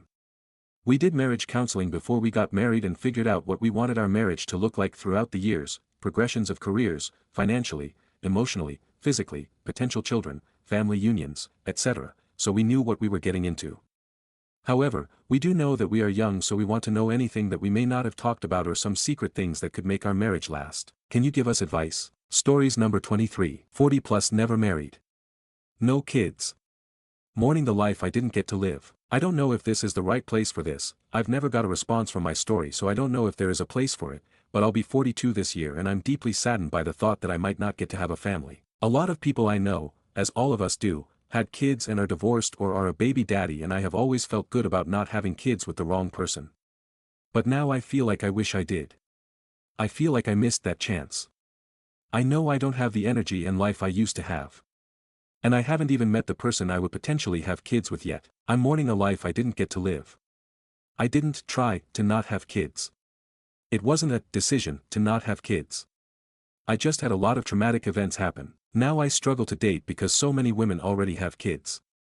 I feel like dating a woman that has kids is like her already having that experience and not wanting to do it again with me. She did it. She's over it. And I don't want to feel like I'm the other in the relationship. Like they are a team and I'm the expendable one. I was in foster care as a young child. Was reuniting with my abusive mother and her abusive boyfriend. I left home at 12 and a friend's family took me in. They regretted it. I always felt like a burden.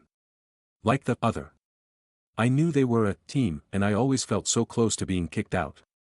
So I can't feel like that in an adult relationship. I can't be with a woman that has kids.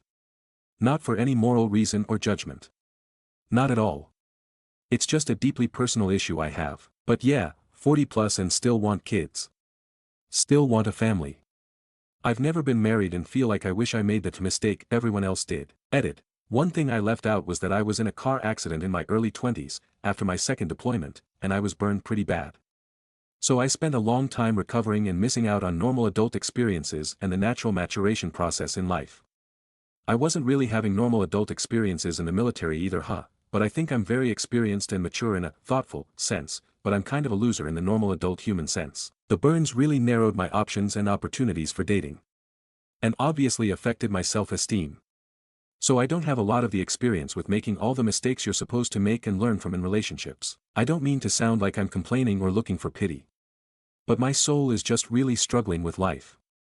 I'm just really hurting and I guess I'm reaching out. Stories number 24. Aita for yelling at my wife for discussing my mental health with our GP during her appointment. I recently went to a new GP. During the appointment I requested a referral to a specialist to have myself evaluated for autism or ADHD or another ASD. I came into that appointment with a bulleted list of things I have experienced throughout my life that pointed towards what I suspect is some form of ASD. Meeting was fine, he seems to have taken my concerns seriously, ordered some labs, said he'd begin the referral process and said come back in a month. I then told my wife about the referral request after my appointment. Today, my wife went to the same GP as a brand new patient too. After she came home she admits they talked about my request for a referral without my knowledge or consent. My wife said she expressed skepticism about my suspicions of ASD to my GP, and the GP said something along this lines of everyone is a little ADHD these days. This was all disclosed to me after the fact, and my wife admitted that she smirked to the GP when she was discussing my concerns. My wife has permission to receive my medical information in my paperwork, but the two of them informally discussing my health situation without me there, and during her appointment seems like a gray area. I also worry there is an element of sabotage. I don't want my GP to not give me a referral I requested because my wife undermined the seriousness of my concerns. My GP has not yet given the referral, and I have no indication that he will not give it, but I still worry. I yelled at my wife saying how it feels really gross for them to have discussed this when she was there as a patient, not my wife representing me. My wife is acting like I'm nuts for being displeased about the fact that not only were they discussing my medical concerns when that was not the purpose of the visit, but also that she admitted to framing my concerns as unserious to my GP. She says that she's aware of many doctors who discuss their patients' information with the patient's spouses during the spouse's own visits, as her family has many physicians in it, but I'm skeptical if that has any validity. Stories number 25. I, F30, am turned off by my, M33, husband. To answer a few questions. Yes, we used to have good sex that was satisfying, not exciting but definitely good. I used to get off but now I don't unless I do it myself. He doesn't even try to last and stops me from being able to get myself there, grabs my hips and stops me because he can't last. I've told him we can't just stop but he doesn't listen. I've been specific both during sex and when we were not having sex, so there have been multiple no-pressure conversations and in the moment opportunities to try out suggestions. Since we've had our kid I've had one night away and it was 2 weeks ago. I was gone for 30 hours, that's it. He has guys' night every week. I've told him this bothers me but he keeps going. He has also gone on multiple overnight trips without me. He is going away again this weekend even though I've expressed I would prefer he not go. I was told I had my night away so now it's even. His lack of effort is really what's been a turn-off and the ick factor. The only physical contact is when he is trying to initiate sex and if I turn him down I get nothing. I used to work full-time until recently but now I work part-time. So for those saying security, yes and no. We didn't meet and get married the same day. We started dating when I was 21 and got married when I was 24. Things change as people get older. I couldn't have sex for a while after birth due to tearing and stitches. I was miserable and he would still try to get blowjobs. Yes, resentment kicked in. I was not sleeping and never got a break, plus I was working full-time with a newborn. Yes, he had guys' night out still during this time. I want to make it work because I still care about him and I want my child to have a stable life.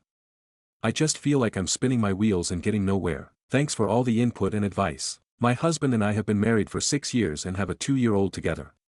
We've never had a great sex life, but it was okay and I was willing to overlook it because he is a good guy. I had great sex in previous relationships so I know what's possible. Now we never have sex because everything he does gives me the ick. I've tried to talk myself into it but I just don't have any interest with him. I know he is getting frustrated but I can't even make myself lay there to have the 5 minutes of underwhelming thrusting and stopping he calls sex. And no, he isn't even good at foreplay so that doesn't help. I don't know what to do. I've tried telling him what I like and he just won't try. I don't know how much longer I can go having a completely unsatisfying sex life. I'm too young to never have good sex again. How do I stay in a marriage when the touch of my husband turns me off? Stories number 26. Aita for telling my boyfriend that I'm going to continue watching some of my favorite sitcoms despite him telling me that he is offended by them. My 26F boyfriend, 27M, and I have known each other for years and have been dating for a couple years now.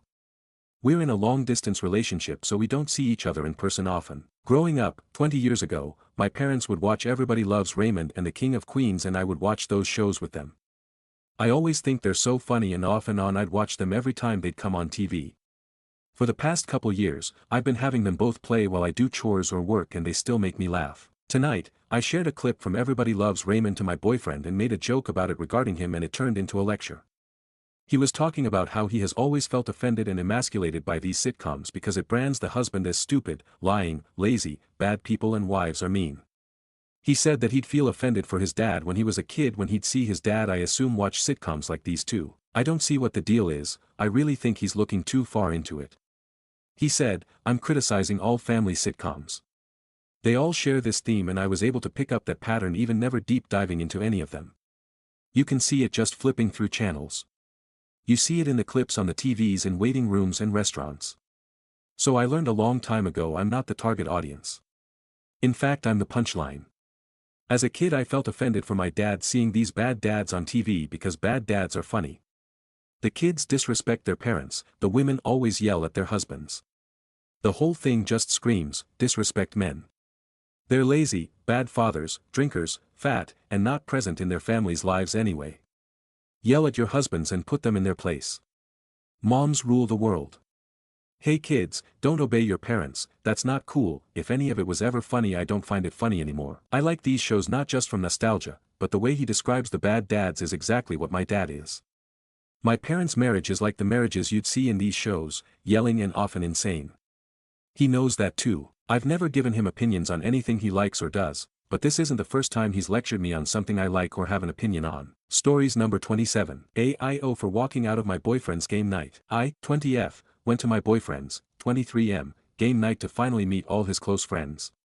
I've heard about them for months, so I was kinda excited but also nervous. I don't hang with guys like that usually, but I wanted to make a good impression. It started off okay, they offered me a drink, we all sat around joking. But then one of them made a comment like, "Bro, how did you pull her?" and everyone laughed. I brushed it off, but then it just kept going. Another guy said something like, "Your girl walks in here and now I can't even focus on my cards," and someone else joked, "If she keeps smiling like that I'm gonna fold without even playing." They were trying to be funny but it just felt icky. My BF laughed too. Didn't say anything. It got worse when one of them said something about how he must be doing something right in the bedroom, and I just froze. Like, why would you say that in front of me? It was so awkward. I felt embarrassed and uncomfortable and my BF just kept sipping his drink like nothing happened. I waited a little longer, but I couldn't relax. They kept cracking little comments here and there. Eventually I just got up and left. Didn't yell, didn't make a scene. Just quietly left and texted him I was going home. He got mad and said I made him look bad and that I'm too sensitive, that the guys were just playing around. I feel like if the roles were reversed, he wouldn't be okay with it. But I don't care. Am I overreacting? Stories number 28. Aita for allowing my son to bring his dog for the weekend. So I am a mom of 4, supposedly, adult children. My son has a dog that can be aggressive, DT trauma as a puppy and just being protective, so when he comes to visit, lives 2 hours away, he brings the dog but we make sure it is always kept locked up away from the kids and have never had an incident. At my house. He did bite someone 3 to 4 years ago at his house. His MIL got her hand while she was handing a rake to his wife. He thought she was going to hurt her. No stitches, tooth caused a large scratch. He has been through training since and does much better, but since there is a history, we are super conservative, he doesn't have a place at home for the dog to stay overnight by himself. My daughter wanted to come home this weekend with my granddaughter, for our drive, but refused to if my son's dog was here. I promised the dog would stay outside locked in a kennel, 10 by 10 kennel that is covered with a dog house. For those saying it's not good for the dog to be kenneled, it's perfectly appropriate shelter for a night, he never attempts to break out. She was not happy with this because it would be nice out and, what if, he got loose? I told her I could lock him in the basement while we were outside. This still wasn't good enough. Finally my son said he would only come home on Saturday for a family dinner and not stay the night. My daughter still refuses to come home now because I picked the dog over them, yelled at me, and threatened to not let us have a relationship with the granddaughter. I am totally heartbroken, but I feel she was being unreasonable and wanting me to choose her or my son, which I am not doing. I would never put them in danger and keep my other grandkids when the dog is here without issue. So Aita. Stories number 29. It is not that fucking weird to have an empty stroller with me. Due to our schedules, I drop off my daughter in the morning and my husband picks her up. I like to walk there in the morning when it's nice out, but it's hot in the afternoon, so he likes to drive to pick her up. It is simply easier for me to take the empty stroller home with me after drop off. If I don't, then my husband has to load it into his car at the end of the day and we have to remember to get it back out so I can use it the next day. It's an added chore. It's easier to just bring it home with me after drop off. I feel like this is not that complicated or mysterious, it's just the type of logistical stuff that parents have to build into their daily routines. However, every single fucking person I pass on the street has to be like, "Oh my god, where did the baby go? Where's your baby? Do you think I threw her into fucking traffic? I'm not telling you where my kid is, you weirdo, we don't know you." Or worse, sympathetic looks like I'm either out of touch with reality or in mourning. This one I almost get, because there are empty stroller walks that parents organize to mourn the loss of a child, but those are organized, public events. Not one person, in a neighborhood, who you literally just saw with their child 5 minutes ago. Why are you assuming off rip that something is wrong and not just that, like, a stroller has to come home with you at some point? Stories number 30. AIO my BF cheated on my at my birthday dinner. It was my birthday with me, a few friends and my BF, we were out at this cozy little restaurant I'd picked for dinner. I'd been feeling weird about my BF and one of my oldest girlfriends for a while. You know when you can just feel that something is off? The way they looked at each other. Inside jokes wasn't part of. I kept brushing it off, telling myself I was being insecure. Halfway through dinner, she said she was going to the bathroom. 2 minutes later, he stood up and mumbled that he needed the bathroom too. My stomach dropped. It felt so obvious, but I still thought, surely not. After 2 minutes I got up. I walked down the hallway and yeah, the bathroom door was closed, and I could hear them. Laughing, whispering, etc. I didn't say anything right then. I just turned around, walked back to the table, and waited. When they come back, trying to act normal, I lost it. I didn't scream or throw anything, but I said exactly what I heard. The table went dead silent. Some people got up. My boyfriend tried to deny it, then stormed out. She didn't say a word. I left right after. I feel like I was overreacting by blowing up at the dinner. And maybe should have handled it privately. AIO. Stories number 31. Daughter was disrespectful and rude. I snapped and told her off, then quit working daycare for her. Aita. I, 53F, have been providing daycare services for my daughter, 31F. She has a 3-1-2 years old. For context, my daughter and I had a falling out several years ago. She physically assaulted me and I had her arrested. She is the favored grandchild and is very self-entitled. She has a very hardcore victim mentality and feels that I owe her. 2 years ago, I began watching my granddaughter full-time for her. There had been no issues. I had followed all her rules and done everything that she had expected. I had gone above and beyond because I am grandma and made sure that both my daughter and granddaughter were taken care of. Now for the situation at hand. One evening, we had gone out to dinner along with a friend of my daughter's. My granddaughter was playing with another child at another table. My granddaughter is nonverbal autistic. One of the parents at the table had been making faces with a look of disgust as it was obvious he did not understand my granddaughter. The whole table was speaking Spanish. So I discreetly put into Google Translate that my granddaughter was nonverbal special needs. I walked over to the table and politely showed the gentleman. He looked at me and laughed and said he spoke English. I apologized but explained I was trying to be polite. My daughter got loud and embarrassed me in front of the whole restaurant, telling me to sit down and mind my business. As I got back to the table, she started reading me about how I didn't need to discuss her daughter's diagnosis. Her friend backed me up and said I didn't say anything about her diagnosis, just that she was special needs. My daughter, still being loud, insisted she knew what was said. We got back to my daughter's house and she was still standing flat-footed, 10 toes down, that I apparently overstepped my bounds. She did not want to hear anything I had to say. Again, her friend backed me up, but my daughter did not want to hear anything about it. The next day there was a fundraiser that my granddaughter was involved in. I showed up with my mother. My mother got out of my vehicle, walked over to my daughter's vehicle. I took a moment to gather my belongings and then began to walk over. I stopped one vehicle away and took a moment to collect myself when my daughter came around the corner, started giving me an attitude about not coming over to see my granddaughter before the event. I looked at her and stated that I was not going to get into it with her.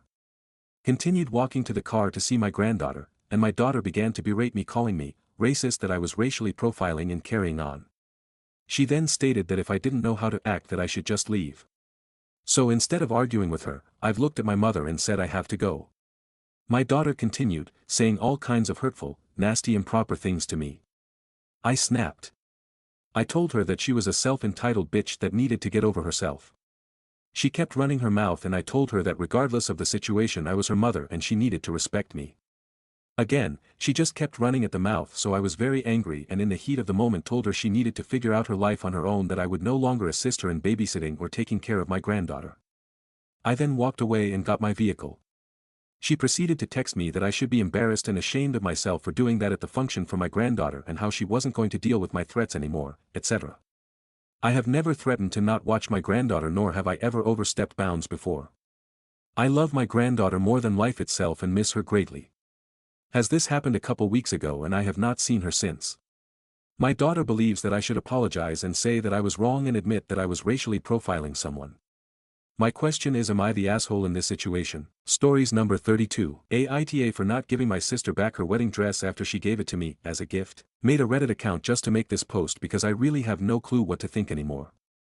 I, 28F, recently got engaged and was talking with my older sister, Kara, 32F, who got married 6 years ago, about wedding planning. While we were reminiscing, I mentioned how much I always loved her wedding dress. She said she still had it, but had no plans to keep it and would be happy to give it to me if I wanted to wear it. I was super touched. It was a beautiful dress and really sentimental. A few weeks later, she brought the dress over, said, "It's yours now," and even teared up a little about it going to the right person. I got it professionally cleaned, started planning alterations, and even took engagement photos in it. Everyone was really emotional and thought it was such a sweet sister moment. Now here's where the drama starts. About a month ago, Kara and her husband filed for divorce. It was messy. She caught him cheating. She's obviously heartbroken and reeling. I've been trying to support her as much as I can, checking in, making meals, etc. But then last week she texts me saying she wants the dress back. I gently reminded her she gave it to me. She responded, "Well, that was before everything fell apart. I didn't know I'd feel this way. I need it back, it's mine." I told her I understood her emotions were all over the place, but I'd already put money into the dress and emotionally invested in it for my own wedding. I offered to let her come see it or borrow it whenever she wanted, but I wasn't going to just hand it back after she gave it to me as a gift. She completely flipped. Said I was being cold and selfish, that she needed it for closure, and that I was prioritizing a wedding over her trauma. Now some of our extended family is involved, and opinions are all over the place. My fiancé thinks I've done more than enough and that she's just lashing out and looking for control in a situation where she has none. I feel for her, but I also don't think it's fair to yank a meaningful gift back because she's going through something awful. Stories number 33. I gave up my seat to an elderly man on the bus. What he said to me afterwards made me think a lot. I was coming back from work, exhausted and not in the mood for anything, and I got on a very crowded bus. I found an empty seat and sat down. After a while, an elderly man got on, and he looked tired and was standing.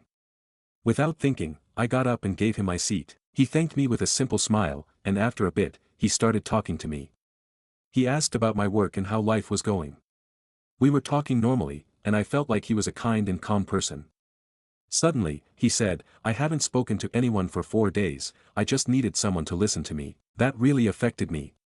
I couldn't respond, but I just listened until he got off. I realized how small gestures can make a big difference in someone's day. Have you ever had a small moment like this that made your day different? Or made you change your perspective on something you thought was ordinary? Stories number 34. Coworker no-showed, car is at her ex-stalker's house this am. She is safe. Thank you all for your input and support. It was good to not feel alone and to get such valuable advice. Thank you again. Hey everyone. A coworker of mine no-showed this morning. This is very unlike her, she's super responsible. She's gone completely radio silent, turned off her location, we need it on for our job, and her phone is off. Her family member drove by her ex's house and saw her car outside this morning. She has a restraining order against her ex. I don't know the details, but it was not a good scene apparently. So the fact that her car is there is extremely troubling. Her family member has not knocked on the door. I want to tell them that they need to try to get in, but what are our options? If she drove herself there, allegedly, would the police even respond? My fear is that she did not drive herself there and that her ex knew where she was going to be last night and somehow brought her there. Any advice is welcome. I'm not close to my coworker, but if I can give the family members something to work with, it would be so helpful. Thank you so much. Update, family is going over with police. Hoping for the best. Second update, she's alive and talking to the cops. Thank you all so much for your quick responses. I'm so lucky to be part of this community. I've learned a lot about how to care for one another. I love you all. Thank you. Stories number 35. I held the door for an entitled douche, so I dropped it when his girl was walking exiting too. I was exiting McDonald's and held the door because my relatives were also exiting, noticed someone else was gonna exit so I held it for a brief moment. This entitled dude didn't even bat an eye or even said, thank you, but just walked with an entitled demeanor, hands inside pocket and all that. Before I get to drop the door on him, he had already walked past me, but his girlfriend who was glued to her phone was literally behind him so I dropped the door and it slammed on her. She dropped her phone and yelled at him, you didn't hold the door.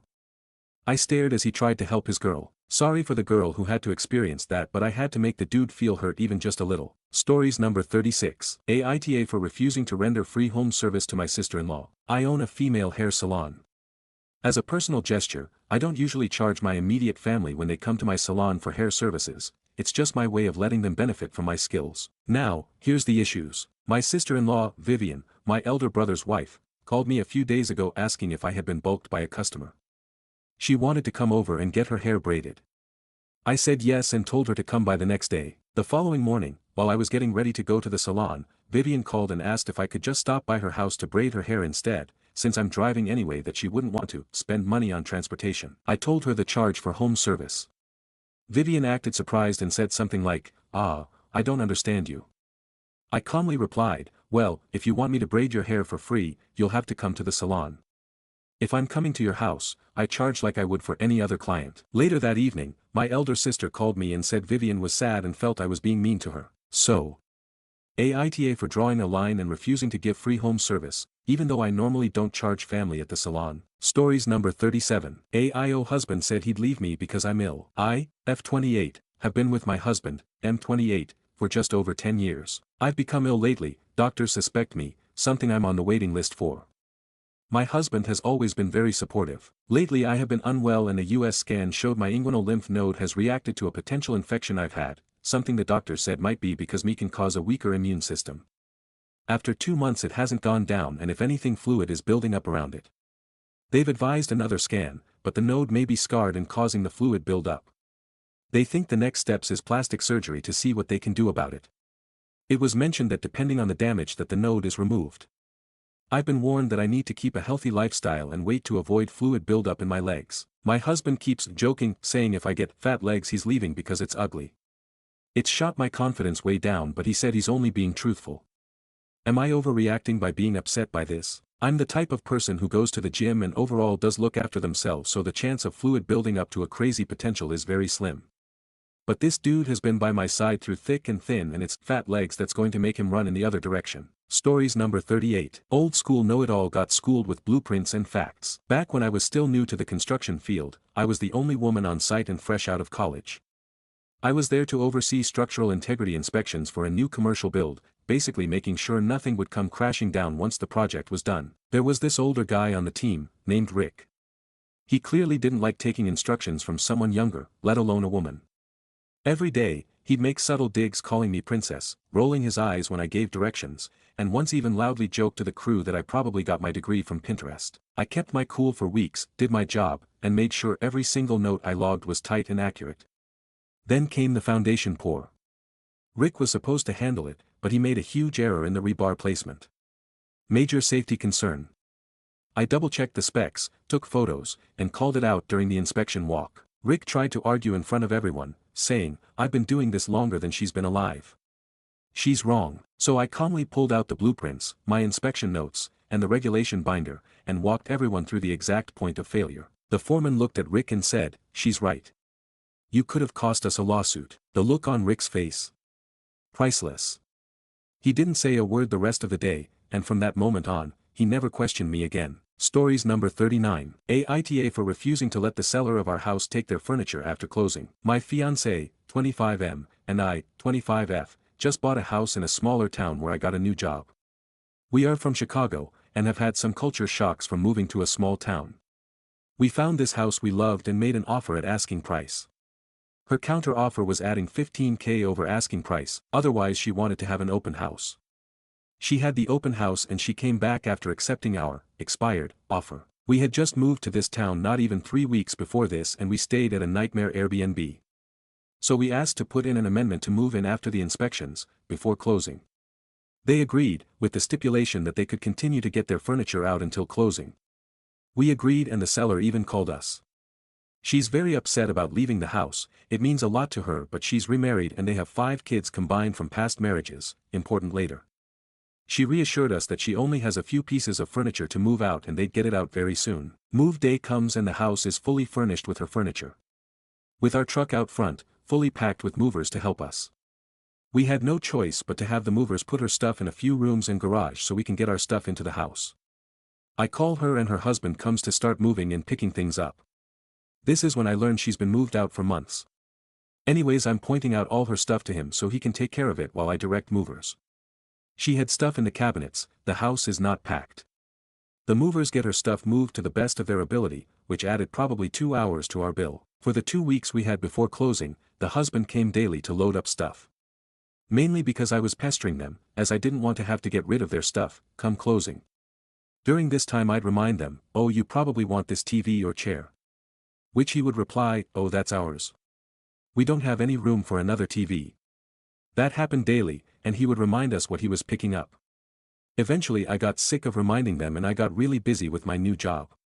So I stopped pestering. Our closing got pushed back due to paperwork on the lender's side to Thursday from Monday.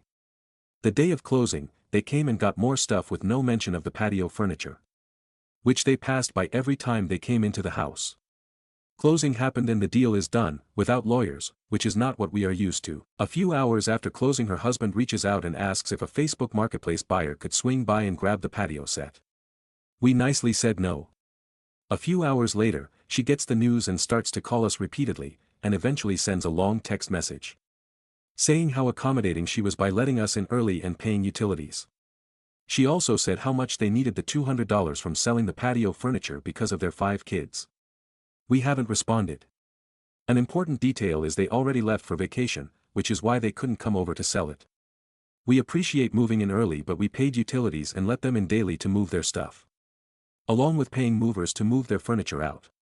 She moved out months before this and had ample time. They only started to move stuff when I pushed them to. More context, the house was fully furnished moving in. Therefore we could not move our furniture in, without having our movers consolidated to a few rooms. It cost $500 for the movers to move all their furniture so we could start moving in. Edit. It's not a small town, I'm just from a big city and it feels small. It's technically a small to medium-sized city. Aita for not letting them sell the patio furniture. Stories number 40. Aita for telling my boyfriend's family that I bought our house, not him. This whole thing started last month or so. Me, 27F, and my boyfriend, 26M, who I will call Matt for privacy's sake, have been together for 6 years now. I'm the main breadwinner, and that has always been a struggle in our relationship. I would say he is pretty insecure of earning less than me. About a year ago I had finally saved up enough to purchase a house in the neighborhood I really like. Up until then, me and Matt had been living in his apartment, which is cramped, and not located in a nice area. Matt has never been too bothered about moving, he likes living in his apartment, and he doesn't mind living elsewhere, as long as doesn't have to pay more than half. Knowing damn well I could easily purchase the whole house, and it was a bargain for the area, I bit the bullet and bought it from all my own savings. When we moved in, Matt loved the place, and I thought everything was fine. Now this is the reason I am posting on Reddit. 2 days ago me and Matt were over to his mom's place for dinner. Conversation was going fine until the topic of our house was brought up. Mil mentioned how proud she was of Matt for owning his own house at 26, which I was confused about, but obviously didn't want to start anything at the dinner table. Then Matt's sister chimed in about how much of an achievement it was. Matt looked over at me, not saying anything. I'm not usually a petty or confrontational person, but something about the fact that I was the one who not only bought the house, but also paid majority of the bills, and Matt didn't even drop $1, stuck with me. So I decided to say something. I asked Matt who really bought the house in front of everyone. I know, it was a dick move, but honestly I was so riled up by that stage.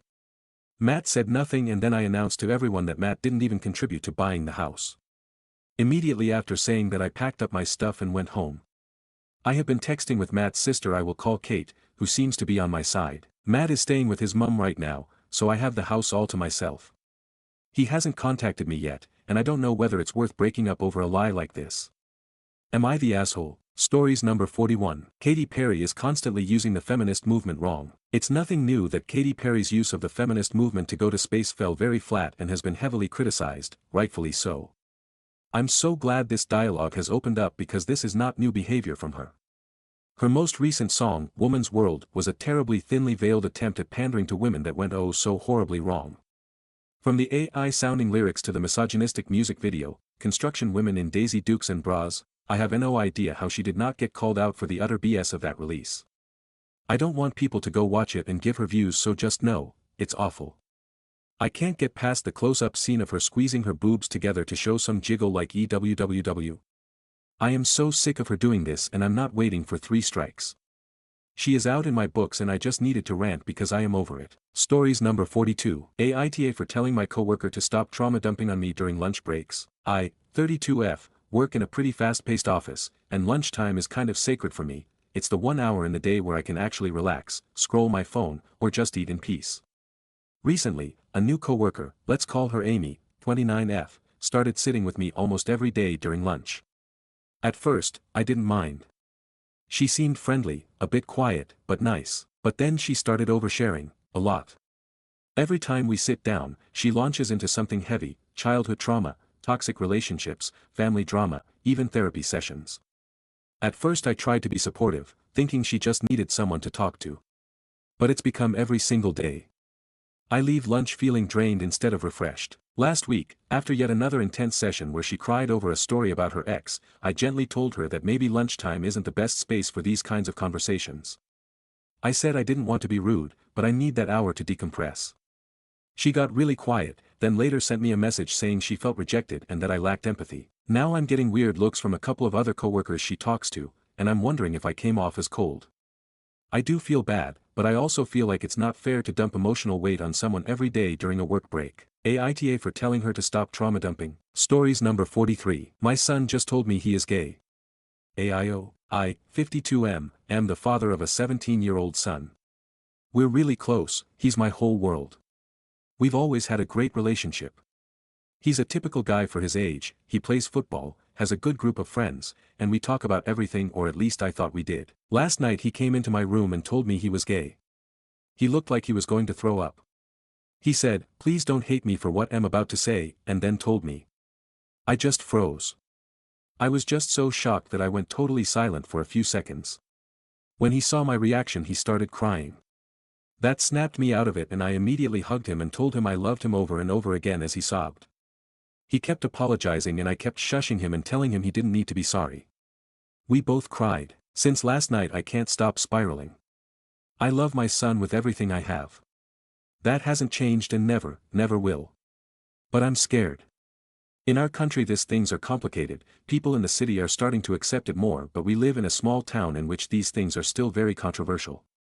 When I was in high school there was a kid who was rumored to be gay and he ended up getting beaten so badly he had to move away. That's all I can see when I think of my son now, and it's destroying me. I don't know how to protect him. I feel helpless. He told me he's not going to act different or wear makeup or anything like that, but honestly, that just made me feel worse. I don't want him to think he has to say that to make me feel more comfortable. I keep thinking about stupid jokes I've made in the past, stuff I thought was harmless, and now I hate myself. I think I might have hurt him without knowing it. I don't know anything about gay people. I've never had anyone close to me come out before. I don't know what I'm supposed to say or do. Should I talk to him about boys like I would have talked about girls? Should I ask about crushes, or would that make it weird? What happens when he starts dating? Do I treat it like I would if he brought home a girlfriend? I'm terrified I'll say or do the wrong thing and push him away. I want to be a good dad. I want him to feel safe with me. But I'm overwhelmed, and I can't stop thinking about all the things that could go wrong.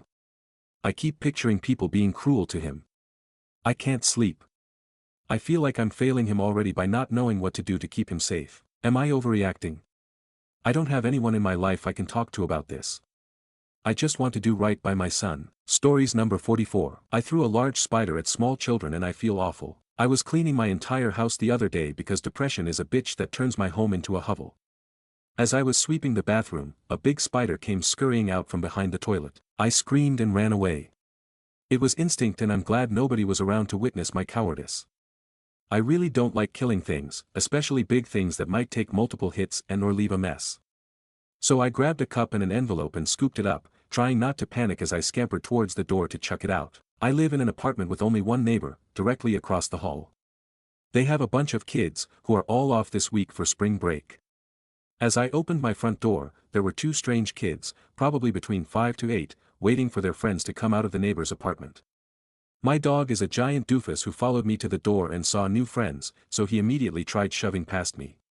He would have probably tackled the kids, then I would have had to take off running after him. I couldn't hold the spider cup and grab my dog at the same time. I picked the dog. I didn't just drop the cup. Unfortunately, while trying to grab the dog, the spider got launched out of my hands and directly at the smaller child, who immediately started screaming, which made his sister start screaming and smacking at him to try and get the spider. Meanwhile, I'm now panicking because I have a wiggly asshole of a dog slamming me into the doorframe while unfamiliar children scream in my tiny hallway. I finally shoved the dog back inside and hustled the kids out of the hallway, apologizing profusely the entire time. They were fine, they even laughed about it like a minute later, but still. This was 2 days ago and I still feel so fucking bad. Stories number 45. AITJ for considering leaving my wife over her daughter. I am 33, have been with my wife, F34, for 10 years, married for 3. My wife has a daughter with her ex. She is now 13. I used to have a great relationship with her. I was her dad. Last January 2025, her biological dad showed up and now I'm considering ending my marriage because my life has been a nightmare. She stays with him a few days a week. She started repeating the same insults that her dad calls me. I told my wife and she told me that she is going through a lot of changes and be patient with her.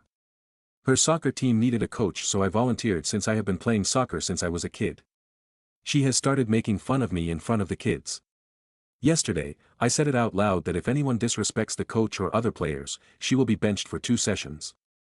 Then within 15 minutes, in the middle of practice, she calls me PAB, that's what her dad calls me, because she didn't like my decision on the pitch. So I told her, "You are sitting on the bench." She apparently texted her mom and dad. When we got home, they were both furious at me. He was to pick her up to take her. They said I humiliated their daughter to boost my ego. My stepdaughter giggled. I told them what she called me. My wife said I asked you to be extra kind to her. It's your job as a stepdad. Her dad said that's because you are a PAB. My wife told him to stop. My stepdaughter left for her dad's. I told my wife I can't do this anymore.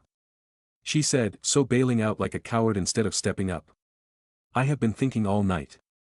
Am I being an insecure jerk? Is this even salvageable? My wife doesn't even acknowledge that her ex brainwashed my stepdaughter, or it's inappropriate for her to call me that after all I did for her for the last 10 years. Stories number 46. Perceived as a little boy at the library. 22F. Last Saturday I went to my local library. I always go the same day and same time every week, to study. I had unknowingly entered the library at a time an event for children, like 7 to 11-year-olds, was going on. Oops. I enter the library at the same time a 40s-ish woman was entering, and a librarian goes, "Is this young man with you?" while gesturing towards me. Anyway, so I enter just to look around because they had genuinely cool stuff going on. While silently wondering if I'll be able to study today, another woman goes up to me and goes, "Make sure you check out the Lego section." In a way I could tell she thought she was talking to a kid, lol. I guess it's my fault for entering a children's event accidentally, but there were still many adults. I don't care. Still older than they thought, haha. Stories number 47. I think a guy tried to neg me. Went out last evening. Made my way to the bar, and while I'm waiting for my drink, and actively texting my husband on my phone, some guy decides to demand my attention, leans way into my space until I have to acknowledge him, and starts talking at me. "Bruh, I like your dress." Me, "Oh, thank you," returns attention to phone. "Bruh, well, there's a lot going on there," in a distinctly derisive tone. Me, "I like busy patterns," again, turning my attention back to the text I'm sending. "Bruh, I mean I'm not hating." "Okay dude. Toss me a compliment and I'll catch it, but follow it up with a sly insult. How badly do you need attention? You didn't even do it right, BC. You were backpedaling the moment I dismissed you." His shift in tone was super weird. I blame him for how many drinks I had. Stories number 48. Aita for not wanting to babysit my nephew anymore after my sister said I'm not a real adult yet. I, 22F, recently graduated and still live at home while I save to move out. I work full-time, pay rent to my parents, cover all my own expenses, and help around the house. My older sister, 30F, has a 4-year-old son. For the past year, I've been watching him a couple evenings a week while she works or goes out. Unpaid, just helping family. It's exhausting, especially after long workdays, but I've done it because I love my nephew. Last week, during a family dinner, I mentioned I might not be available every week going forward because I've picked up extra shifts to save faster for my apartment. My sister said, "Well, it's not like you have real responsibilities yet." I just blinked. I asked what she meant, and she said something like, "You don't have kids, a mortgage, or a husband, you're still basically a teenager." I didn't argue, but the next day I told her I won't be babysitting anymore.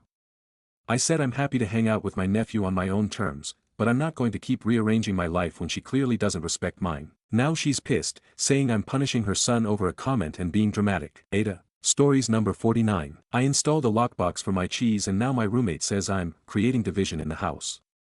Am I overreacting? Okay, so this might sound insane, but hear me out. I, 24M, live with two, 29M 28F, roommates.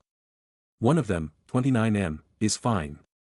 The other one, 28F, is a fridge pirate with sticky fingers and zero shame.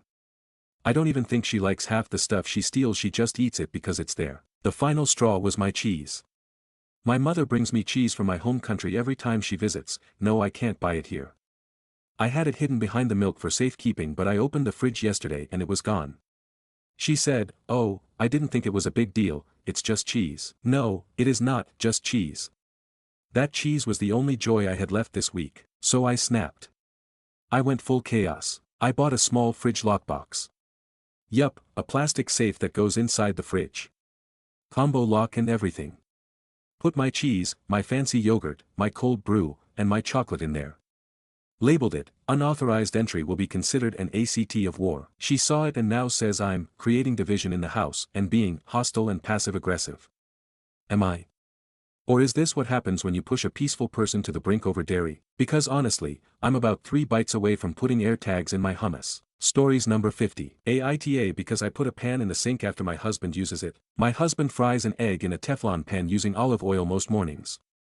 He always leaves the oily pan on the stove with residual bits of cooked egg in it. I usually take the pan, wipe the oil, and put it in the sink to be washed next time I or the kids do dishes, which isn't as often as I'd like. We both work full time. To prevent me from putting it in the sink, he has started to put the oily pan in the drying rack next to the sink, which I noticed today due to the pool of oil collecting under the rack. I told him dirty dishes don't go in the drying rack. He said the pan is clean since cooked oil doesn't have bacteria, and it's worse to put dishes in the sink because the sink has more bacteria. I acknowledged the sink likely has more bacteria. I would just rather have used dishes contained to one location rather than on the stove. Aita because I insist on the pan being placed in the sink? Or should I be okay with leaving it out? Honest question. Stories number 51. He, 36M, is amazing and treats me, 32F, so well. He has a very small penis and sex is not good. I don't know what to do. I met this guy a couple of months ago. He is super nice and fun. We are intellectually at the same level, similar interests, and similar perspective on life in general. He is a very down-to-earth guy, ready to have a steady relationship, and adores me. The problem is he has a very small penis and not very good in bed overall. I am a very sexual person and it is very important for me. I specifically want women's advice on this. Is there anyone as was in my situation? What did you do? Thanks for the responses. TLDR, perfect boyfriend, terrible sex. What am I gonna do? Edit, thanks for all comments. I try to read them all and it's been so useful for me. I will take my time from him to think for a week. I want to calm down and then have a nice talk with him outside of bed, just communicating my needs. And I'll decide in line with his response. Thanks all. Stories number 52. I have a horrible kink that I have never told anyone about IRL. Throwaway account because I am extremely ashamed of this. I'm a black woman who's into race play, so being called slurs by white men. I get off to the idea of it when I'm alone and masturbating. And it's horrible that I'm fetishizing white men in that way because it's racist. I thought about maybe speaking to a close friend about this, but I'm too ashamed to admit that I fantasize about that type of stuff. Just had to get that off my chest. I don't care if anyone else can possibly relate, but I needed to confess because I've been holding this in for a while and I feel weird for being this way. Edit, tie to everyone that DM'd me and sent me so much helpful info related to me. I don't feel as ashamed as before. Stories number 53. AITA for eating non-seafood on Good Friday. I, 29, and roommate, 30, were watching TV hanging out earlier. He is very religious, Christian, and I'm well, agnostic. He bought all this seafood for Good Friday and I chipped in because I like seafood anyway, so I said sure, I'll take part. I was very keen on just having seafood on the Friday, but it hit 12 a.m. without my knowing and I got a hard-boiled egg out and starting eating it after I peeled it. He looked at me, checked the time and freaked the fuck out. He's making wild leaps and attacking me verbally. I'm just posting this because it happened an hour ago and it's really not a big deal, just want some reassurance that he is being over-emotional and a bit wild. Edit. Just to clarify a few things, thank you for the replies, but there are a ton now, so I'm going to leave my replies as they are. Fasting was not discussed. I don't know if he's that Eastern sect that can't eat eggs. I'm getting the fuck out of this living situation since this is not the first time he has behaved like this. I didn't know eggs were fair game as I do not practice this religion. Edit. Two people are confused about time zones. As I am writing this it is 1:41 a.m.